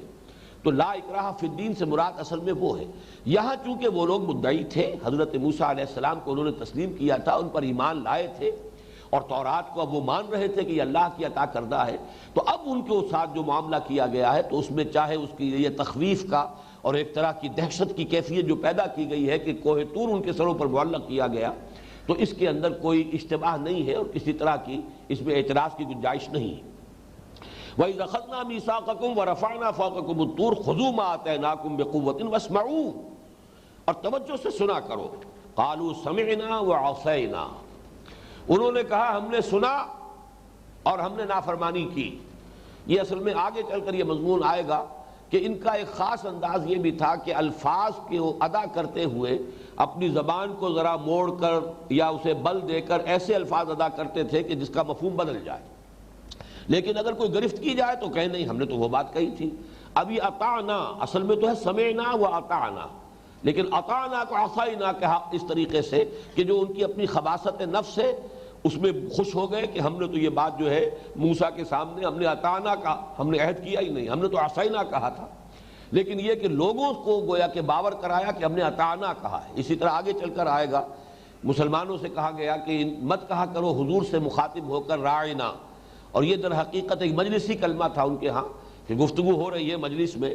تو کچھ ایک طرف جو ہے حضور نے اگر رخ فرما کر کوئی بات کی ہے، ادھر جو لوگ بیٹھے ان کی سمجھ میں تو آ گئی ہے، لیکن ادھر جو لوگ بیٹھے تھے شاید ان پر واضح نہیں ہوئی، تو جیسے کہ آپ کہتے ہیں پارڈن می، ایکسکیوز می، اسی طرح کا جملہ وہاں تھا ان کی مجلسی زبان میں، راعنا، ذرا ہماری رعایت کیجئے، ذرا دوبارہ بات کو دہرا دیجئے، ہماری بات سمجھ میں نہیں آئی ہے، واضح فرما دیجئے۔ لیکن وہ کہتے تھے راعینا، اے ہمارے چرواہے، یا السلام علیکم کی بجائے السلام علیکم، سام موت کو کہتے ہیں۔ جب نبی کے پاس آتے تھے منافقین اور یہود تو السلام علیکم، موت ہو تم پر۔ اب اگر کسی نے گرفت کی تو انہوں نے کہا کہ نہیں صاحب ہم نے تو السلام علیکم کہا تھا، اب یہ آپ کے کانوں میں میل ہوگا شاید، جو آپ کو سمجھ میں سننے میں بات صحیح نہیں آئی ہے، جا کے اپنے کان صاف کرائیے۔ یہ ان کی ایک خاص جو ہے ان کی شرارت نفس کا ایک ظہور ہوتا تھا، جس کا اب یوں سمجھیے کہ جو طرز عمل وہ حضور کے ساتھ کر رہے ہیں، یوں سمجھیے کہ 2000 سال قبل یہی طرز عمل ان کا حضرت موسیٰ علیہ السلام کے ساتھ تھا۔ ان کے وہ بھی جو آباء و اجداد تھے، یہ سب کے سب نہیں، یہ جان لیجئے ان میں بہت نیک لوگ بھی تھے، اور ان کے جانشین بعد میں حضرت موسیٰ علیہ السلام کے، جیسے حضرت مسیح علیہ السلام کے حواریین نے بڑی پھر دین کی دعوت اور تبلیغ میں بڑی مصیبتیں اور سختیاں جھیلی ہیں، تو حضرت موسیٰ علیہ السلام کے جانشینوں نے بھی بعض کارہائے نمایاں سر انجام دیے ہیں، لیکن یہ کہ وہاں ایسے لوگ بھی موجود تھے جن کا طرز عمل یہ تھا کہ انہوں نے کہا قالوا سمعنا وعصینا، ہم نے سنا اور ہم نے رد کر دیا، ہم نے نافرمانی کی، ہم تسلیم نہیں کرتے۔ وَأُشْرِبُوا فِي قُلُوبِهِمُ الْعِجْلَ بِكُفْرِهِمْ، اور اشربوا، شربا یشربو پینا، گویا کہ ان کے دلوں میں پلا دیا گیا، جیسے ہم کہتے ہیں سیسا پلا دینا، ان کے دلوں میں اس بچھڑے کی جو محبت تھی اور اس کی عقیدت اور اس کی الوہیت کا جو عقیدہ تھا وہ ان کے دلوں میں پلا دیا گیا، ان کے دلوں کے اندر جو ہے یہ بات راسخ ہو گئی، بیٹھ گئی پوری طرح، جو ہے جیسے کہ ہم کہتے ہیں کہ نقش فی الحجر، جیسے کہ پتھر میں لکیر ہوتی ہے، اس طریقے سے ان لوگوں کے ہاں بچھڑے کی عظمت اور بچھڑے کی تقدیس کا عقیدہ ان کے دلوں میں راسخ ہو گیا، بکفرہم، اور یہ سب ہوا ان کے اس کفر اور ناشکری کی پاداش میں۔ اس لیے کہ انسان اللہ تعالیٰ کا جو قانون ہے وہ یہ ہے لَإِن شَكَرْتُمْ لَأَزِيدَنَّكُمْ وَلَإِن كَفَرْتُمْ إِنَّ عَذَابِي لَشَدِيدٌ۔ اللہ تعالیٰ کوئی نعمت دے، اور اس سے بڑی نعمت کیا ہوگی کہ اللہ تعالیٰ اپنی کتاب عطا فرمائے، اپنی شریعت عطا فرمائے کسی قوم کو، اب اگر اس کے وہ شکر ادا کریں گے، اس نعمت کا احسان مانیں گے، اس کا قدر جو ہے اس کریں گے، اس کا حق ادا کریں گے، تو اللہ تعالیٰ کی طرف سے احسان اور انعام میں اضافہ ہوتا ہے۔ لَإِن شَكَرْتُمْ لَأَزِيدَنَّكُمْ وَلَإِن كَفَرْتُمْ، اگر تم نے ناشکری کی، ناقدری کی، ہماری نعمتوں کا حق ادا نہ کیا، اِنَّ عَذَابِي لَشَدِيدٌ، تو پھر میرا عذاب بھی بہت سخت ہے۔ تو ان کی وہ ناشکری اور ناقدری جو انہوں نے تورات جیسی نعمت عطا کیے جانے پر ان کا جو طرز عمل یہ تھا کہ انہوں نے کہا کہ سمعنا وعصینا، اس کی پاداش میں ان کے دلوں کے اندر وہ روگ پیدا کر دیا گیا کہ وہ بچڑے کی پرستش کا جو عقیدہ ہے وہ ان کے دلوں میں بیٹھ گیا۔ قُلْ بِئْسَ مَا يَأْمُرُكُمْ بِهِ ایمانُکم، اصل میں یہ سارا تبصرہ ہو رہا ہے جب وہ کہتے تھے ہم مومن ہیں، جب ہم تورات کو مانتے ہیں، ہم موسیٰ کو مانتے ہیں، تم بھی مانتے ہو کہ موسیٰ اللہ کے رسول تھے، تم بھی مانتے ہو کہ تورات جو ہے اللہ کی کتاب ہے، ہم مانتے ہیں، تو ہم مومن ہیں۔ آخر کیا فرق واقع ہوتا ہے اگر ہم محمد کو نہیں مانتے صلی اللہ علیہ وسلم؟ اور کتابیں ہیں، ہم نے مانا ہے، زبور کو ہم مانتے ہیں، تم بھی مانتے ہو کہ داؤد کو اللہ تعالیٰ نے کتاب دی تھی زبور، اس کو ہم تسلیم کرتے ہیں، تم بھی مانتے ہو موسیٰ کو شریعت عطا فرمائی تھی اللہ نے، ہم اس شریعت کی پیروی کرتے ہیں، ہم اللہ کی توحید کے قائل ہیں، ہم آخرت کے قائل ہیں، بعث بعد الموت کے قائل ہیں۔ یہ اصل میں ان کا دعویٰ جو تھا، بہت مرتبہ میں یہ عرض کر چکا ہوں کہ اس چیز کو اصل میں سمجھنا ضروری ہے، ورنہ بہت سی آیات جو ہے وہ سمجھ میں نہیں آتی کہ وہ کون سے ایمان کا دعویٰ کرتے تھے۔ وہ حضور پر ایمان کا دعویٰ نہیں کر رہے تھے، بلکہ در حقیقت ان کا دعویٰ یہ تھا کہ ہمیں تسلیم کرو، ایکنالج کرو کہ ہم بھی مومن ہیں۔ فرق کیا پڑا؟ ہزاروں نبیوں کے ہم ماننے والے، چلیے سینکڑوں کے ماننے والے ہیں، فرض کیجئے کہ محمد واقعی نبی ہے، اگر ہم نے انکار کیا ہے تو ایک ہی نبی کا انکار کیا نا، لہذا ہم نے جب اتنے نبیوں کو مانا ہے تو مانو کہ ہم بھی مومن ہیں۔ اسی پر یہ ساری آیات اب آپ کے سمجھ میں آئے۔ اگر تم واقعی مومن تھے تو تمہارا یہ طرز عمل کیا تھا؟ تم نبیوں کو کیوں قتل کرتے رہے؟ تمہارے آباء و اجداد کا یہ طرز عمل کیا تھا جو انہوں نے جب تورات دی گئی اور جب کہ عہد اللہ نے لیا اور قول و قرار ہوا، اس وقت جو کچھ لوگوں کا طرز عمل تھا کہ انہوں نے کہا سمعنا وعصینا۔ قل بئس ما یامرکم بہ ایمانکم ان کنتم مؤمنین، اے نبی ان سے کہیے بری ہیں وہ چیزیں جس کا کہ حکم دیتا رہا ہے تمہیں تمہارا ایمان، اگر تم مومن ہو۔ یعنی یہ کیا طرز عمل ایمان کے ساتھ مطابقت رکھنے والا ہے؟ کیا ان کے مابین جو ہے مناسبت کیا ہے؟ تم در حقیقت مدعی تو ہو ایمان کے، لیکن حقیقتاً مومن نہیں ہو، تمہارے اندر ایمان کی وہ قدر نہیں ہے، تم توحید اور ایمان کو جو ہے وہ واقعتاً اس طور سے تسلیم کرنے والے نہیں ہو، اگر کرتے تو تمہارا طرز عمل یہ نہ ہوتا۔ گویا کہ یہاں بھی نوٹ کیجئے کہ انسان کے عمل سے اس کے ایمان کی نفی کی جا رہی ہے۔ یہ بات جو ہم پہلے پڑھ چکے ہیں، بلا من کسب سیئۃ واحاطت بہ خطیئتہ فاولئک اصحاب النار هم فیہا خالدون۔ کیوں نہیں؟ اگر کسی شخص نے جان بوجھ کر ایک بھی کبیرہ گناہ کا ارتکاب کیا، یہ ضرور ہے کہ کبیرہ ہونا چاہیے، اور دوسرے یہ کہ کسبہ جان بوجھ کر کیا ہو، مغالطے میں نہ ہو، کسی دھوکے میں غلط فہمی میں نہ ہو، لیکن جان بوجھ کر اگر ایک کبیرہ گناہ کا بھی انسان ارتکاب کرتا ہے اور اس پر مداومت ہے، اس پہ تسلسل ہے، مسلسل اس پر عمل کرتا چلا جا رہا ہے، اس کے نتیجے میں ایمان سرے سے زائل ہو جائے گا، ایمان دل میں باقی نہیں رہے گا، اوپر سے ایمان کا ایک ونیئر رہ جائے گا، جیسا کہ میں نے بارہا مثال دی ہے کہ چاہے کتنی ہی موٹی جو ہے وہ چوکھٹ ہے یا شہتیر ہے، بہت موٹا، بہت ہی مضبوط نظر آ رہا ہے، اندر سے وہ دیمک نے اسے چٹ کر لیا ہے، کھا لیا ہے، کھوکھلا ہو چکا ہے، اوپر سے ونیئر موجود ہے، ایک پھٹی سی، وہ چونکہ اللہ تعالیٰ نے ہر جاندار کو شعور عطا کیا ہے، تو وہ چھوٹا سا کیڑا جو ہے وہ دیمک، اس کے اندر بھی یہ شعور ہے کہ اگر کہیں نظر آ گیا گھر والے کو کہ شیطیر جو ہے اس کو دیمک لگی ہوئی ہے تو پھر ہماری شامت آ جائے گی، لہذا وہ اوپر سے وہ چھوڑتا ہوا چل رہا ہے، اندر سے پورا شیطیر کھا لیا ہے لیکن اوپر سے وہ ایک پھٹی لگی ہوئی ہے، ایک ونیئر اس کے اوپر برقرار ہے، تو وہ ونیئر کے درجے میں ایمان رہ جاتا ہے، مسلمان ہے آدمی اپنے دعوے کے اعتبار سے، لیکن اپنی بدعملی کی وجہ سے ایک گناہ بھی اگر اس پر دوام ہے، مداومت ہے، تسلسل ہے، اگر اس کے اوپر ڈیرا لگا لیا گیا ہے، اسی کو اوڑھنا بچھونا بنا لیا گیا ہے، تو ایک ایمان بھی، ایک ایسا گناہ بھی ایمان کو قطعاً زائل کر دے گا اور ایمان کی قطعی نفی ہو جائے گی، چاہے قانونی اعتبار سے وہ شخص مسلمان سمجھا جا رہا ہو۔ یہاں اسی کے لیے ایک دلیل آ گئی کہ ان کے ان افعال کی وجہ سے، اعمال کی وجہ سے ان کے دعویٰ ایمان کی نفی ہو رہی ہے۔ قل بئس ما یامرکم بہ ایمانکم، یہ گویا کہ ایک اس کے اندر بھی ذرا ایک انداز جو ہے وہ مزاح کا ہے، بہت بری ہے وہ چیزیں جن کا کہ تمہارا ایمان تمہیں حکم دے رہا ہے، ان کنتم مومنین، اگر تم حقیقتاً مومن ہو تو یہ کیسا ایمان ہے کہ جس کا ظہور ہو رہا ہے اس قسم کے افعال میں، اس لیے کہ اصول تو یہ ہے کہ درخت اپنے پھل سے پہچانا جاتا ہے، تو اگر تمہارے اعمال یہ رہے ہیں تو اس سے اندازہ ہو جاتا ہے کہ تمہارے پاس وہ ایمان ہے یا نہیں۔ قل ان کانت لکم الدار الآخرۃ عند اللہ خالصۃ من دون الناس فتمنوا الموت ان کنتم صادقین۔ یہ جو اب تک باتیں ہوئی ہیں اس میں سے بہت سے واقعات کے انداز کی چیزیں ہیں، اگرچہ ان کو بھی آپ جنرلائز کر سکتے ہیں، یہی کردار جو ہے ہمارے ہاں بھی مسلمانوں کے اندر بھی، یہ مختلف جو طبقات ہیں ان میں آپ کو یہی سیرت و کردار جو ہے اس کی جھلک نظر آ جائے گی، لیکن اب یہ آخری بات جو ہے یہ گویا کہ اس رکوع کے اندر بھی، جیسے پچھلے دونوں رکوعوں میں آپ نے دیکھا کہ 10واں رکوع بھی ختم ہوا تو ایک ایسی یونیورسل ٹروتھ، ایک ابدی حقیقت، اور وہ حقیقت کیا تھی؟ افتؤمنون ببعض الکتاب وتکفرون ببعض فما جزاء من یفعل ذلک منکم الا خزی فی الحیاۃ الدنیا۔ کوئی بھی قوم، کوئی بھی امت جو ایمان کی مدعی ہو کتاب اللہ پر،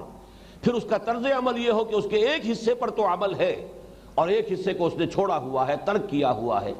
کچھ احکام تو شریعت کے ایسے ہیں کہ سر آنکھوں پر ہیں، اور کچھ احکام وہ ہے کہ جو پاؤں تلے روندے جا رہے ہیں، تو یہ طرز عمل جو ہے اس کے بارے میں فرمایا فما جزاء من یفعل ذلک منکم الا خزی فی الحیاۃ الدنیا ویوم القیامۃ یردون الی اشد العذاب۔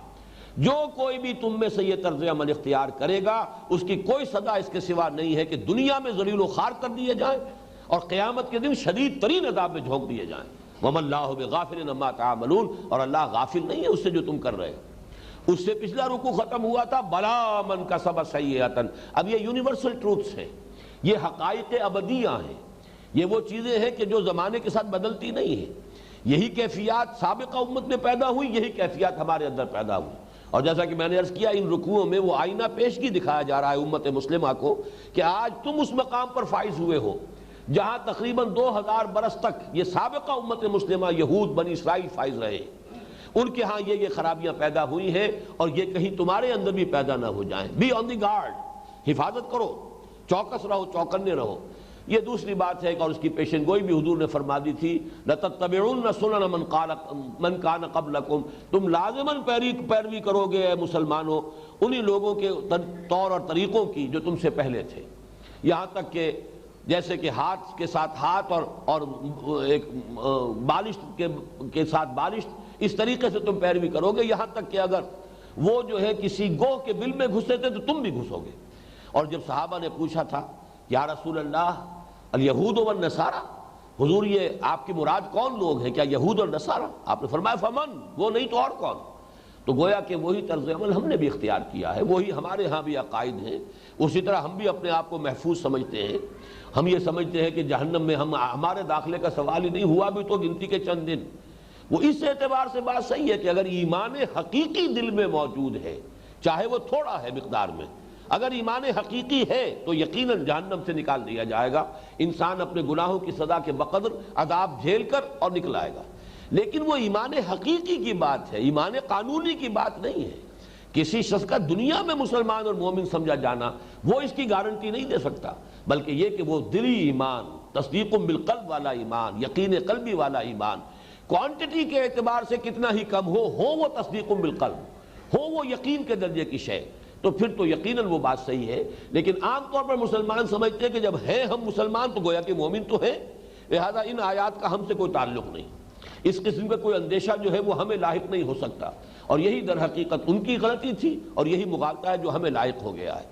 اب اسی میں آپ دیکھیں گے کہ چونکہ ایک احساس پیدا ہو جاتا ہے ہم برگزیدہ امت ہیں، امت مرحومہ، ہم محمد رسول اللہ کی امت ہیں. اسی قسم کا زوم انہیں تھا، ہم موسیٰ کی امت ہے، تورات والے ہیں، اہل کتاب ہیں، ہمارے ہاں سینکڑوں نبی آئے ہیں، کئی کتابیں اللہ نے ہمیں دی ہیں. لہذا یہ کہ ہمارا معاملہ اللہ کے ہاں جو ہے وہ بڑا پریفرنشل ہے، ہم پریولیجڈ لوگ ہیں.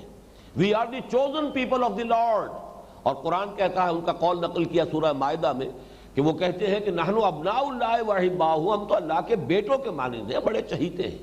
اور وہ ہم پڑھ چکے ہیں کہ لن تمسنا النار الا ایاما معدودہ، ہمیں تو آگ چھو ہی نہیں سکتی مگر گنتی کے چند دن. اول تو چھو سکتی ہی نہیں. میں تالمود کے وہ حوالے آپ کے سامنے پیش کر چکا ہوں کہ وہاں تو وہ عقیدے کی شکل یہ ہے کہ حضرت ابراہیم بیٹھے ہوئے ہوں گے جہنم کے دروازے پر اور کسی مختون اسرائیلی کو داخل ہونے ہی نہیں دیں گے، سوال ہی پیدا نہیں ہوتا. وہ تو وہیں سے حضرت ابراہیم علیہ السلام جو ہے وہ ان کو بچا لیں گے. باقی یہ کہ اگر بالفرض اللہ تعالیٰ نے دوسرے لوگوں کی آنکھوں میں دھول جھونکنے کے لیے ہمیں جہنم میں ڈال بھی دیا تو گنتی کے چند دن. اور وہ بھی یہ کہ معدودات، وہ جمع قلت ہے، وہ 10 دن سے کم ہوں گے، 9 دن سے بھی کم، 3 سے لے کر 9 دن تک کی میعاد بنتی ہے کہ یہ تو ہو سکتا ہے، اس سے زائد نہیں. اسی طرح کا ایک مغالطہ اب یہ آ رہا ہے، قل ان کانت لکم الدار الآخرۃ عند اللہ. اے نبی ان سے کہیے کہ اگر تمہارے لیے ہی اللہ تعالیٰ نے آخرت کا گھر رکھا ہوا ہے، ریزرو کیا ہوا ہے، مخصوص کیا ہوا ہے اپنے پاس، خالصۃ من دون الناس، لوگوں سے بالکل علیحدہ ہو کر تمہارا کوئی پریفرنشل معاملہ ہے، تمہارے ساتھ کوئی ترجیحی سلوک ہوگا. اور آخرت کے گھر سے مراد یہاں پر جنت ہے. الدار الآخرۃ یہ یہاں پر آ رہا ہے اصل میں یہ مرکب توصیفی، وہ گھر جو پچھلا گھر ہے مراد جنت ہے. اگر تمہارے لیے اس آخرت کی تمام بھلائیاں اور خوبیاں اور وہاں کا عیش اور آرام اور وہاں کی نعمتیں گویا کہ دوسرے لوگوں سے ہٹ کر تمہارے لیے ہی اللہ نے مخصوص کی ہوئی ہیں، اور تمہیں اگر یقین ہے فَتَمَنَّوُا الْمَوْتَ إِن كُنتُمْ صَادِقِينَ، تو اگر تم سچے ہو اپنے اس خیال میں تو پھر تمہیں تمنا کرنی چاہیے موت کی. اگر یقین ہو انسان کو کہ جنت میرا گھر ہے تو دنیا کے مسائل، یہاں کی مشکلات، یہاں آدمی اپنی معاش کے لیے کتنے کھکھیڑ مول لینے پڑتے ہیں، کتنے پاپڑ بیلنے پڑتے ہیں، بال بچوں کی پرورش ہے، اس کے لیے کتنا کچھ انسان جو ہے اس کو محنت اور مشقت میں سے گزرنا پڑتا ہے.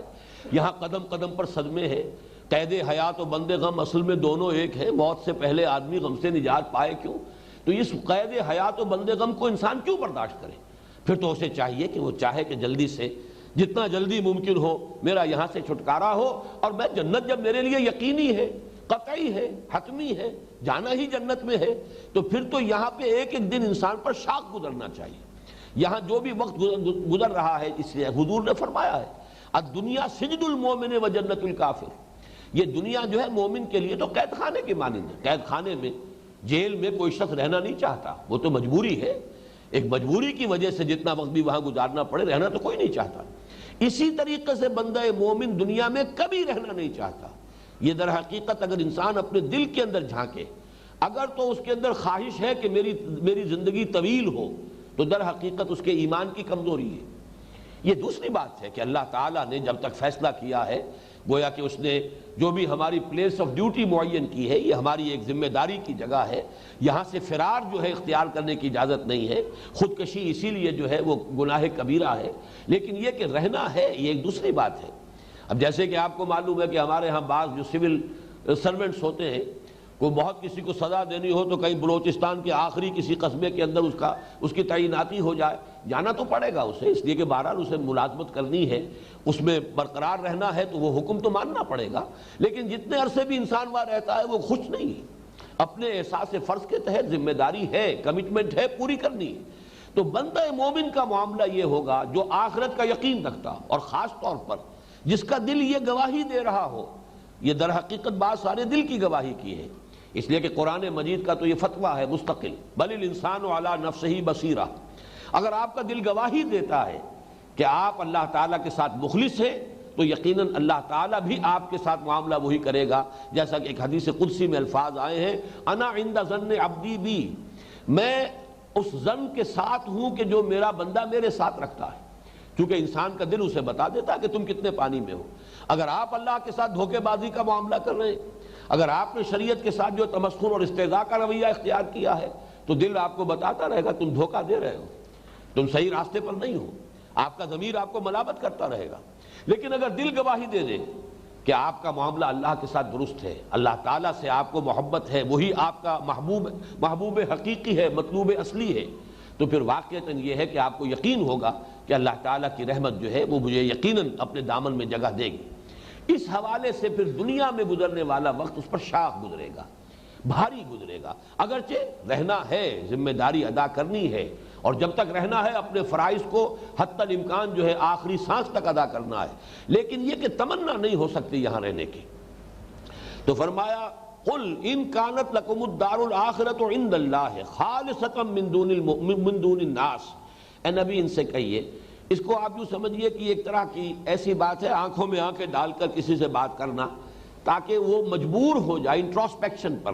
اپنے گریبان میں جھانکنے پر مجبور ہو جائے، اپنے دل کو ٹٹولنے پر مجبور ہو جائے۔ قل، اے نبی ان سے کہیے، ذرا جائزہ لو، اپنے گریبان میں جھانکو، اپنے دلوں کو ٹٹولو۔ اگر تو واقعتاً تمہیں یقین ہو ان کانت لکم الدار الآخرۃ عند اللہ خالصۃ من دون الناس، لوگوں سے علیحدہ ہو کر اور لوگوں سے کے برعکس، لوگوں سے ایک استثنائی صورت میں اللہ تعالیٰ نے آخرت کا گھر تمہارے لیے مخصوص کر دیا ہے، جنت تمہارے لیے ریزرو ہے، فتمنوا الموت ان کنتم صادقین، تو اگر تم سچے ہو اس میں، واقعتاً تمہارا یہ خیال ہے، تو تمہیں موت کی تمنا کرنی چاہیے۔ وَلَن يَتَمَنَّوْهُ أَبَدًا بِمَا قَدَّمَتْ أَيْدِيهِمْ، اور وہ ہرگز نہیں تمنا کریں گے اس کی بسبب اپنے ہاتھوں کے کرتوتوں کی جو ان کے ہاتھوں نے آگے بھیجا ہے۔ یہ وہی مضمون آ گیا بل الانسان علی نفسہ بصیرہ، انسان جو ہے اپنے اوپر خوب بصیرت رکھتا ہے کہ میں کتنے پانی میں ہوں، کہاں کھڑا ہوں، اس کا ضمیر اسے بتا دیتا ہے کہ تم اللہ کے ساتھ دھوکہ کر رہے ہو، تم تمسخر کر رہے ہو، یخادعون اللہ والذین آمنوا وما یخدعون الا انفسهم، تم اللہ کو دھوکہ دینا چاہ رہے ہو اور اہل ایمان کو دھوکہ دینا چاہ رہے ہو، حقیقت میں اپنے آپ کو دھوکہ دے رہے ہو، ولکن لا یشعرون، تمہیں اس کا شعور نہیں ہے کہ یہ ساری دغا بازی تم اپنے لیے اپنے ساتھ کر رہے ہو، اپنے لیے ابدی عذاب اللہ کا جو ہے وہ خرید رہے ہو۔ بما قدمت ایدیہم، بسبب ان چیزوں کے کہ جو ان کے ہاتھوں نے آگے بھیج رکھی ہیں، جو اعمال بھیجے ہوئے ہیں، انسان کو معلوم ہے میں نے کمائی جو ہے کہاں سے کی ہے، حلال سے کی ہے، حرام سے کی ہے، میں شریعت کے اوپر کاربند رہا ہوں، یا میں نے ہیلوں اور بہانوں سے جو ہے شریعت کا مذاق بنایا ہے، شریعت کے ساتھ تلاعب بھی شریعت کے ساتھ کھیل کھیلتا رہا ہوں، یہ سب انسان کو معلوم ہے۔ واللہ علیم بالظالمین، اور اللہ تعالیٰ خوب جانتا ہے، اچھی طرح باخبر ہے ان ظالموں سے، ان کی حالت، ان کی اصل حقیقت اللہ پر پورے طور پر واضح ہے۔ جیسا کہ میں نے بارہ عرض کیا ہے کہ اہم مضامین قرآن مجید میں دو جگہ ضرور آتے ہیں، چنانچہ یہ مضمون بھی سورہ جمعہ میں موجود ہے۔ قل یا ایھا الذین ھادوا ان زعمتم انکم اولیاء للہ من دون الناس فتمنوا الموت ان کنتم صادقین ولا یتمنونہ ابدا. اب یہاں ہے لن یتمنوہ، وہ ہرگز تمنا نہیں کریں گے اس کی. ولا یتمنونہ ابدا بما قدمت ایدیہم، وہاں ابدا اسی طریقے سے جیسے یہاں ہے لن یتمنوہ ابدا بما قدمت ایدیہم ولا یتمنونہ ابدا بما قدمت ایدیہم واللہ علیم بالظالمین. اور اللہ ان ظالموں سے خوب باخبر ہے، اچھی طرح جانتا ہے. بجائے اس کے کہ یہ آخرت کی تمنا کریں، کہہ تو رہے ہیں کہ ہم تو آخرت تو ہمارے لیے ہے، جنت تو اللہ نے ہمارے لیے تیار کی ہے، ہمارے لیے تو گویا کہ وہ ایک طرح سے مخصوص ہے، وہاں پر ہمارے مقامات اور ہماری جگہ ریزرو ہے. لیکن حال دنیا کی زندگی کے ساتھ ان کے حرص کا کیا ہے؟ وَلَتَجِدَنَّهُمْ أَحْرَصَ النَّاسِ عَلَىٰ حَيَاةٍ، اور تم پاؤ گے انہیں سب سے بڑھ کر حریص اس دنیا کی زندگی کے بارے میں. وَمِنَ الَّذِينَ أَشْرَكُوا، یہاں تک کہ مشرکوں سے بھی بڑھ کر حریص. یعنی یہ کہ یہ مشرک کھلم کھلا ضلوا ضلالا بعیدا. ظاہر بات ہے کہ اہل کتاب کا معاملہ تو یہ تھا کہ آخر توحید کے وہ مدعی تھے، اس میں کوئی شک نہیں. پھر یہ کہ آخرت کو بھی مانتے تھے،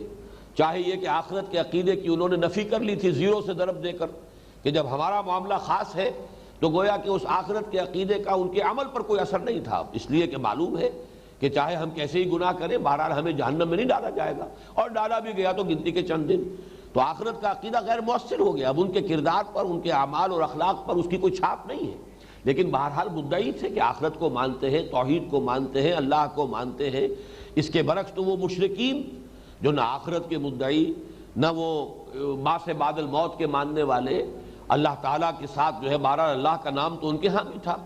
اللہم دعائیں تو کرتے تھے مشرکین مکہ بھی، لیکن یہ کہ ان کے ساتھ ان کی دیویاں اور دیوتا اور ان کے معبود اور لات اور عزا اور حبل اور منات یہ بھی تھے. تو ظاہر بات ہے کہ ان کے مقابلے میں وہ بہت دور تھے حق سے، حقیقت سے، معرفت سے بہت دور.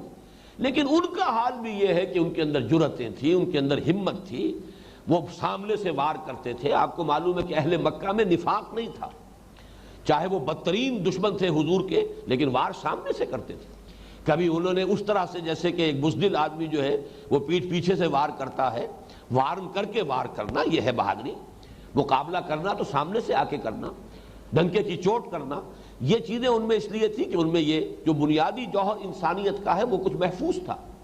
ایک مسلمان قوم جب بگڑتی ہے، مدعی ہو اس کی کہ ہم اللہ کے اور رسول کے اور آخرت کے ماننے والے ہیں، اور حقیقت ایمان سے تہی ہو جائے، تو واقعہ یہ ہے کہ بنیادی انسانی اخلاقیات سے بھی وہ قوم بالکل محروم ہو جاتی ہے. اور یہی ہے اصل میں کہ جو ہمارا اس وقت کا کرائسس ہے دنیا میں مسلمانوں کا، کہ 1.25 ارب کے قریب جو ہے 120 کروڑ مسلمان دنیا میں اس وقت ہے اندازاً. ہر 5واں انسان جو ہے دنیا میں مسلمان ہے، مدعی ہے محمد پر ایمان کا، قرآن پر ایمان کا، صلی اللہ علیہ وسلم، اللہ کی توحید کا. لیکن حال جو ہے وہ آپ کے سامنے. ضربت علیہم الذلۃ والمسکنۃ وباؤوا بغضب من اللہ.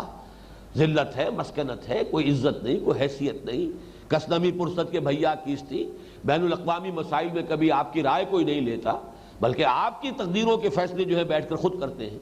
تو یہ ہمارا حال کیوں ہو گیا ہے؟ اس لیے کہ بنیادی انسانی اخلاق سے بھی ہم تہی ہو گئے. اور اس کی جو دوسری توجیہ جو ہے، جو خاص طور پر مسلمانوں نے پاکستان کے ضمن میں قرآن مجید کی روح سے کرتا رہا ہوں، کہ یہ خاص طور پر ہم نے جو ایک عہد کیا تھا اللہ کے ساتھ کہ اللہ ہمیں انگریز اور ہندو کی دوہری غلامی سے نجات دے، ہم تیرے دین کا بول بالا کریں گے، ہمیں ایک علیحدہ ملک دے تاکہ تیرے دین کو قائم کریں، تیرے نبی کی شریعت کو نافذ کریں، دنیا کے سامنے نمونہ پیش کر سکیں تیرے دین کا. اور اس کے بعد جو کچھ ہم نے کیا اس کے نتیجے میں سزا کے طور پر نفاق پیدا کیا گیا ہے. وہ 3 آیات جو ہے سورہ توبہ کی، وَمِنْهُمْ مَنْ عَاهَدَ اللَّهُ، ان میں سے کچھ لوگ ایسے بھی ہیں جنہوں نے اللہ سے ایک عہد کیا تھا، لَئِنْ آتَانَا مِنْ فَضْلِهِ، اگر اللہ ہمیں اپنے فضل سے نواز دے گا،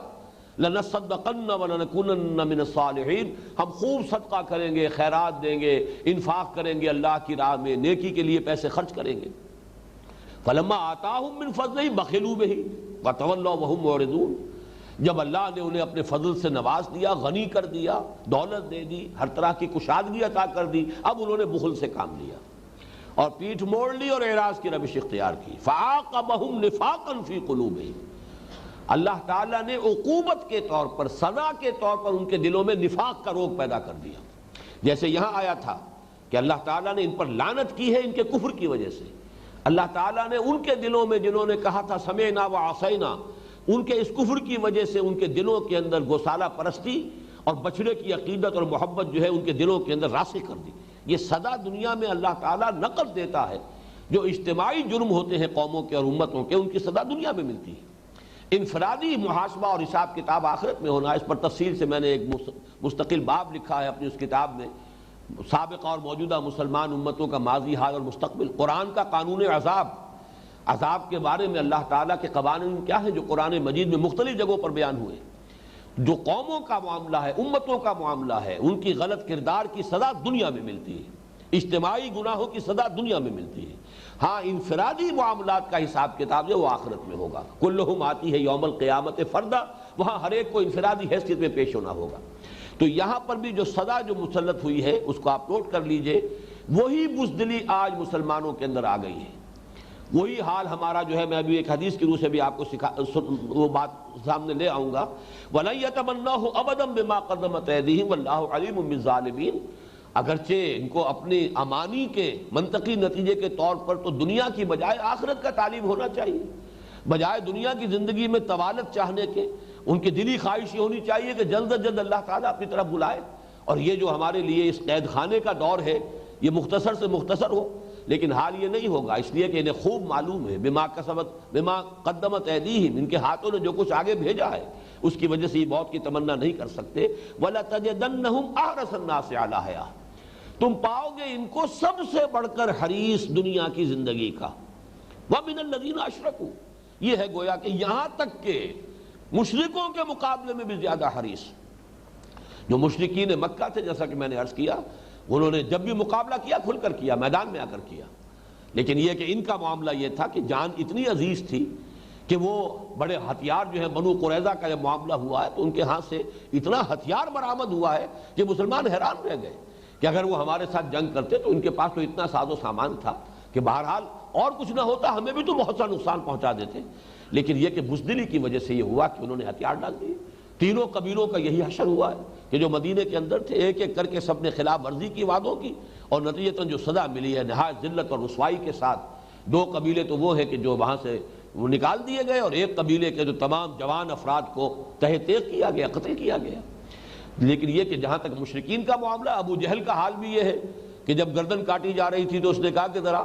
نیچے سے گردن کاٹنا تھا کہ جب نیزے کے اوپر میرا سر رکھو تو نظر آئے اونچا سر، معلوم ہو کہ سردار کی گردن ہے، کسی سردار کا سر ہے۔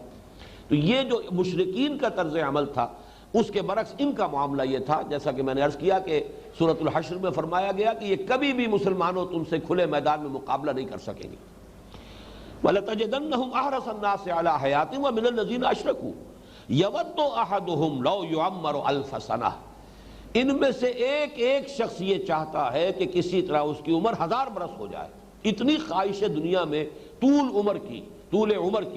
کہ یود احدہم لو یعمر الف سنہ، ان میں سے ہر ایک، ویسے تو ترجمہ ہوگا ان میں سے ایک یہ چاہتا ہے، مراد ہے ان میں سے ہر ایک شخص کی خواہش یہ ہے کہ کاش کسی طریقے سے اس کی عمر جو ہے اس کو 1000 برس کی عمر نصیب ہو جائے۔ وما هو بمزحزحه من العذاب ان يعمر، اور نہیں ہے یہ بات کہ کسی کی عمر زیادہ کر دی جائے اسے بچا لینے والی عذاب سے، یعنی یہ کہ 1000 برس بھی، یہ گویا کہ برسبیل تنزل، دلیل آخری درجے میں، فرض کیجئے کسی کی عمر 1000 برس بھی ہو جائے، یہ دنیا کے 1000 برس جو اللہ تعالیٰ کے ہاں تو ایک دن کے برابر ہیں، بہرحال یہ بھی ختم ہو جائیں گے۔ ابدی زندگی تو وہی ہے جو آخرت کی ہے، 1000 برس بھی تو ایک وقت میں آ کے ختم ہو جائیں گے، اور محض یہ کہ دنیا میں آپ بہت عرصے رہ لیا، اس سے عذاب تو نہیں ٹل جائے گا۔ وما ہوا بمزحزحہ من العذاب ان يعمر، یہ جو زح کا جو لفظ آیا ہے قرآن مجید میں صرف 2 مرتبہ آیا ہے، چنانچہ سورہ آل عمران میں آیت نمبر 185 میں فمن زحزح عن النار وادخل الجنہ، جو بچا لیا گیا آگ سے اور داخل کر دیا گیا جنت میں، فقد فاز، تو وہ تو کامیاب ہو گیا، اس نے کامیابی حاصل کر لی۔ اللہم ربنا اجعلنا منہم، اللہ تعالی ہمیں ان میں شامل فرمائے۔ تو یہاں فرمایا وما ہوا بمزحزحہ من العذاب ان يعمر، کوئی کسی کو یہ بات کہ اس کی عمر طویل کر دی جائے، معمر ہو جائے، بہت طویل عمر پا جائے دنیا میں، بچا نہیں سکتی اس سے کہ اسے عذاب ملے۔ واللہ بصیر بما یعملون، اور اللہ تعالیٰ خوب دیکھ رہا ہے ایک ایک چیز اس کی نگاہ میں ہے جو کچھ کہ یہ کر رہے ہیں۔ یہاں یہ رکوع تو ختم ہوا، اب میں چاہتا ہوں کہ جو میں نے عرض کیا تھا کہ خود مسلمانوں کا جو حال ہوا ہے خاص طور پر اس صدی کے آغاز میں،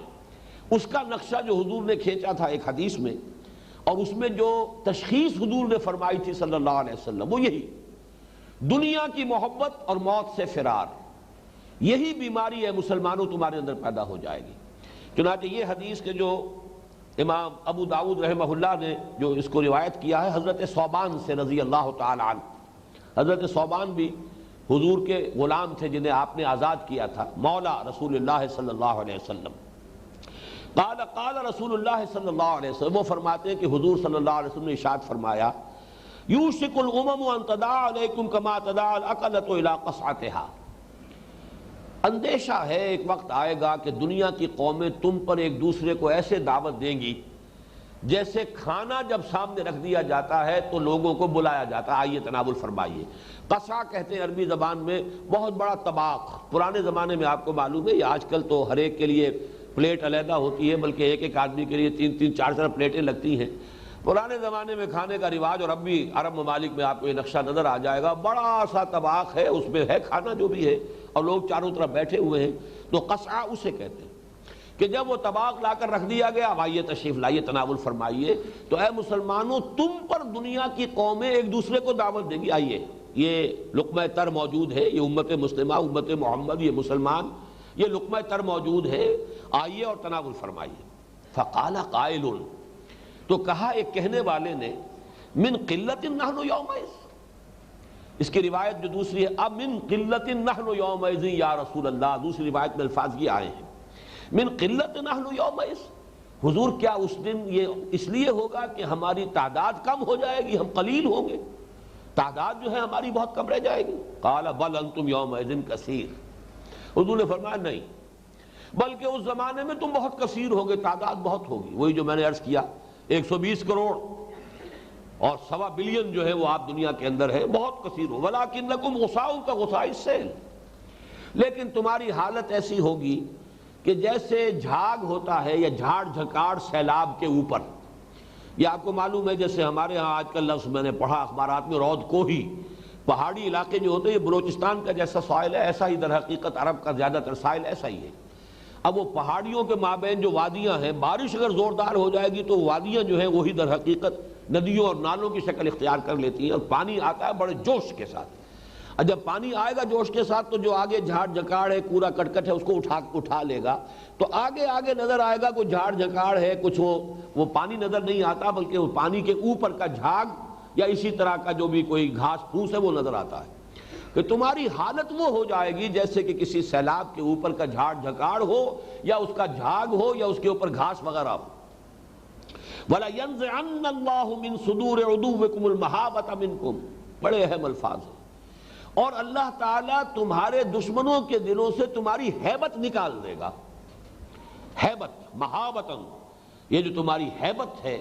اس زمانے میں چاہے تم ہوگے بہت تعداد کے اندر بڑی کثیر ہوگے، لیکن یہ کہ تمہاری حیثیت بھی ہوگی سیلاب کے اوپر کے جھاڑ جھنکاڑ کی یا کوڑے کرکٹ کی، غصاؤ کا غصائی سیل، اور یہ کہ تمہارا روب نہیں رہے گا، تمہاری ہیبت نہیں رہے گی، اللہ تعالیٰ تمہارے دشمنوں کے دلوں سے، ان کے سینوں سے تمہارا روب اور تمہاری ہیبت ختم کر دے گا۔ وَلَيَغْزِفَنَّ فِي قُلُوبِكُمُ الْوَهْنَ، اور تمہارے دلوں کے اندر وہن پیدا کر دے گا۔ یہ پہلے بھی حدیث بہت مرتبہ آئی ہے، صرف نوٹ کر لیجئے، وہن، ویسے یہ کہ تلفظ میں وہم جو ہے میم کے ساتھ، یہ چونکہ ہمارے ہاں عام طور پر لفظ استعمال ہوتا ہے، آپ کو مغالط کرنا ہو، یہ نون کے ساتھ ہے وہن، اور وہن ہی سے توہین بنا ہے، باب تفعیل، کسی کی اہانت کرنا، توہین وہن سے ہے، مہین، اہانت آمیز عذاب، وہ بھی اسی سے ہے۔ وَلَيَنزِعَنَّ اللَّهُ مِن صُدُورِ عُدُوِّكُمُ الْمَحَابَةَ مِنكُمْ وَلَيَغْزِفَنَّ فِي قُلُوبِكُمُ الْوَهْنَ قِيلَ مَنْ وَهْلُ یا رسول اللہ، اب آخری سوال کیا گیا، اللہ کے رسول یہ بتائیے یہ وہن کیا ہے، یہ ہمارے علم میں نہیں ہے، یہ کون سی بیماری ہے، کون سا روگ ہے؟ قال حب الدنیا وکراہیت الموت، حضور نے فرمایا دنیا کی محبت، وَلَتَجِدَنَّهُمْ أَحْرَصَ النَّاسِ عَلَىٰ حَيَاةٍ وَمِنَ الَّذِينَ أَشْرَكُوا، جب یہ کیفیت ہو جائے کسی مسلمان قوم کی، حب الدنیا و کراہیت الموت، موت کا خوف، موت سے فرار، موت سے بچنے کی کوشش، جب یہ صورتیں پیدا ہو جائیں گی تو تمہارا رعب ختم ہو جائے گا، تمہارے دشمنوں کے سینوں میں سے تمہاری ہیبت جو ہے وہ زائل ہو جائے گی، تم لقمہ تر بن جاؤ گے، ایک نوالا ہوگے بڑا ہی بہت ہی لذیذ نوالا جس کو دنیا جو ہے وہ کھائے گی۔ اور یہ صورتحال میں نے بارہ عرض کیا ہے، تاریخ کی اس حقیقت کو ذہن میں رکھیے، اس صدی کا جو ربع اول تھا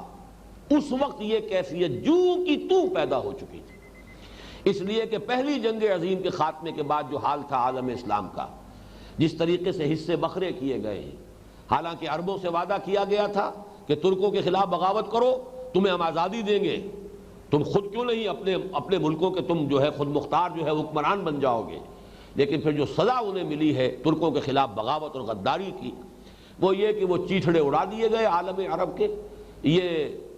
انگریزوں کے لیے ہے اور یہ فرانسیسیوں کے لیے ہے اور یہ اطالویوں کا حصہ ہے اور یہ ان کا ہے، اس طریقے سے پورا عالم اسلام، ہم تو پہلے ہی سے غلام چلے آ رہے تھے، ہم تو اس سے بھی 100 برس پہلے سے غلام تھے، اور اس سے پہلے جو ہے یہ انڈونیشیا اور ملائیشیا یہ بھی بہت پہلے سے غلام تھے، لیکن یہ ہمارا زوال کا جو دور ثانی ہے یہ انتہا کو پہنچا ہے اس صدی کے ربع اول کے قریب، جب پہلی جنگ عظیم ختم ہوئی ہے، اور اس کے بعد حال یہ ہو گیا کہ عالم اسلام میں زیادہ سے زیادہ یوں کہہ لیجئے کہ کچھ بچا ہوا علاقہ تھا تو نجد کا علاقہ تھا، اس لیے کہ وہاں سوائے ریت کے کچھ تھا نہیں، اس وقت تک ابھی تیل برآمد نہیں ہوا تھا، ورنہ سب سے بڑھ کر اسی پر قبضہ کیا گیا ہوتا، چونکہ وہاں سوائے ریت کے اور کچھ تھا نہیں، لہذا وہ علاقہ چھوڑا ہوا تھا، باقی پورا عالم اسلام جو ہے وہ مغربی قوتوں کے زیر نگین آیا، وہ حال ہمارا ہوا، یوشک الامم ان تداعی علیکم، اور اصل سبب کیا؟ حب الدنیا و کراہیت الموت۔ تو یہ جو اس رکوع کا بھی جو آخری مضمون آیا، جیسا کہ میں نے عرض کیا، ان تمام میں آپ دیکھیں گے کہ اختتام پر وہ یونیورسل ٹروتھس آ رہے ہیں، ابدی حقائق جن کو کہ ہر مسلمان امت کو اپنے سامنے رکھنا ضروری ہے، کہ اگر کسی قوم کے اندر یہ صورت پیدا، اور ہوتی کیوں ہے؟ اس لیے کہ ایک زوم پیدا ہو جاتا کہ ہم تو اللہ کے بڑے چہیتے ہیں، لاڈلے ہیں، امت مرحوم ہیں، ہم فلاں کی امت میں سے ہیں، فلاں کے ساتھ ہمارا یہ رشتہ ہے، لہذا اللہ تعالیٰ نے گویا کہ جنت تو ہمارے لیے ٹیکن فار گرانٹڈ ہے، ڈیزروڈ ہے، لہذا پھر یہ کہ انسان کا معاملہ، لیکن طرز عمل کیا ہوگا؟ تجزیہ کیجئے تو معلوم ہوگا کہ ان کا کوئی یقین جنت ونت پر نہیں ہے، یہ تو اس دنیا کو جنت بنانا چاہتے ہیں۔ وَلَتَجِدَنَّهُمْ أَحْرَصَ النَّاسِ عَلَىٰ حَيَاةٍ وَمِنَ الَّذِينَ أَشْرَكُوا يَوَدُّ أَحَدُهُمْ لَوْ يُعَمَّرُ أَلْفَ سَنَةٍ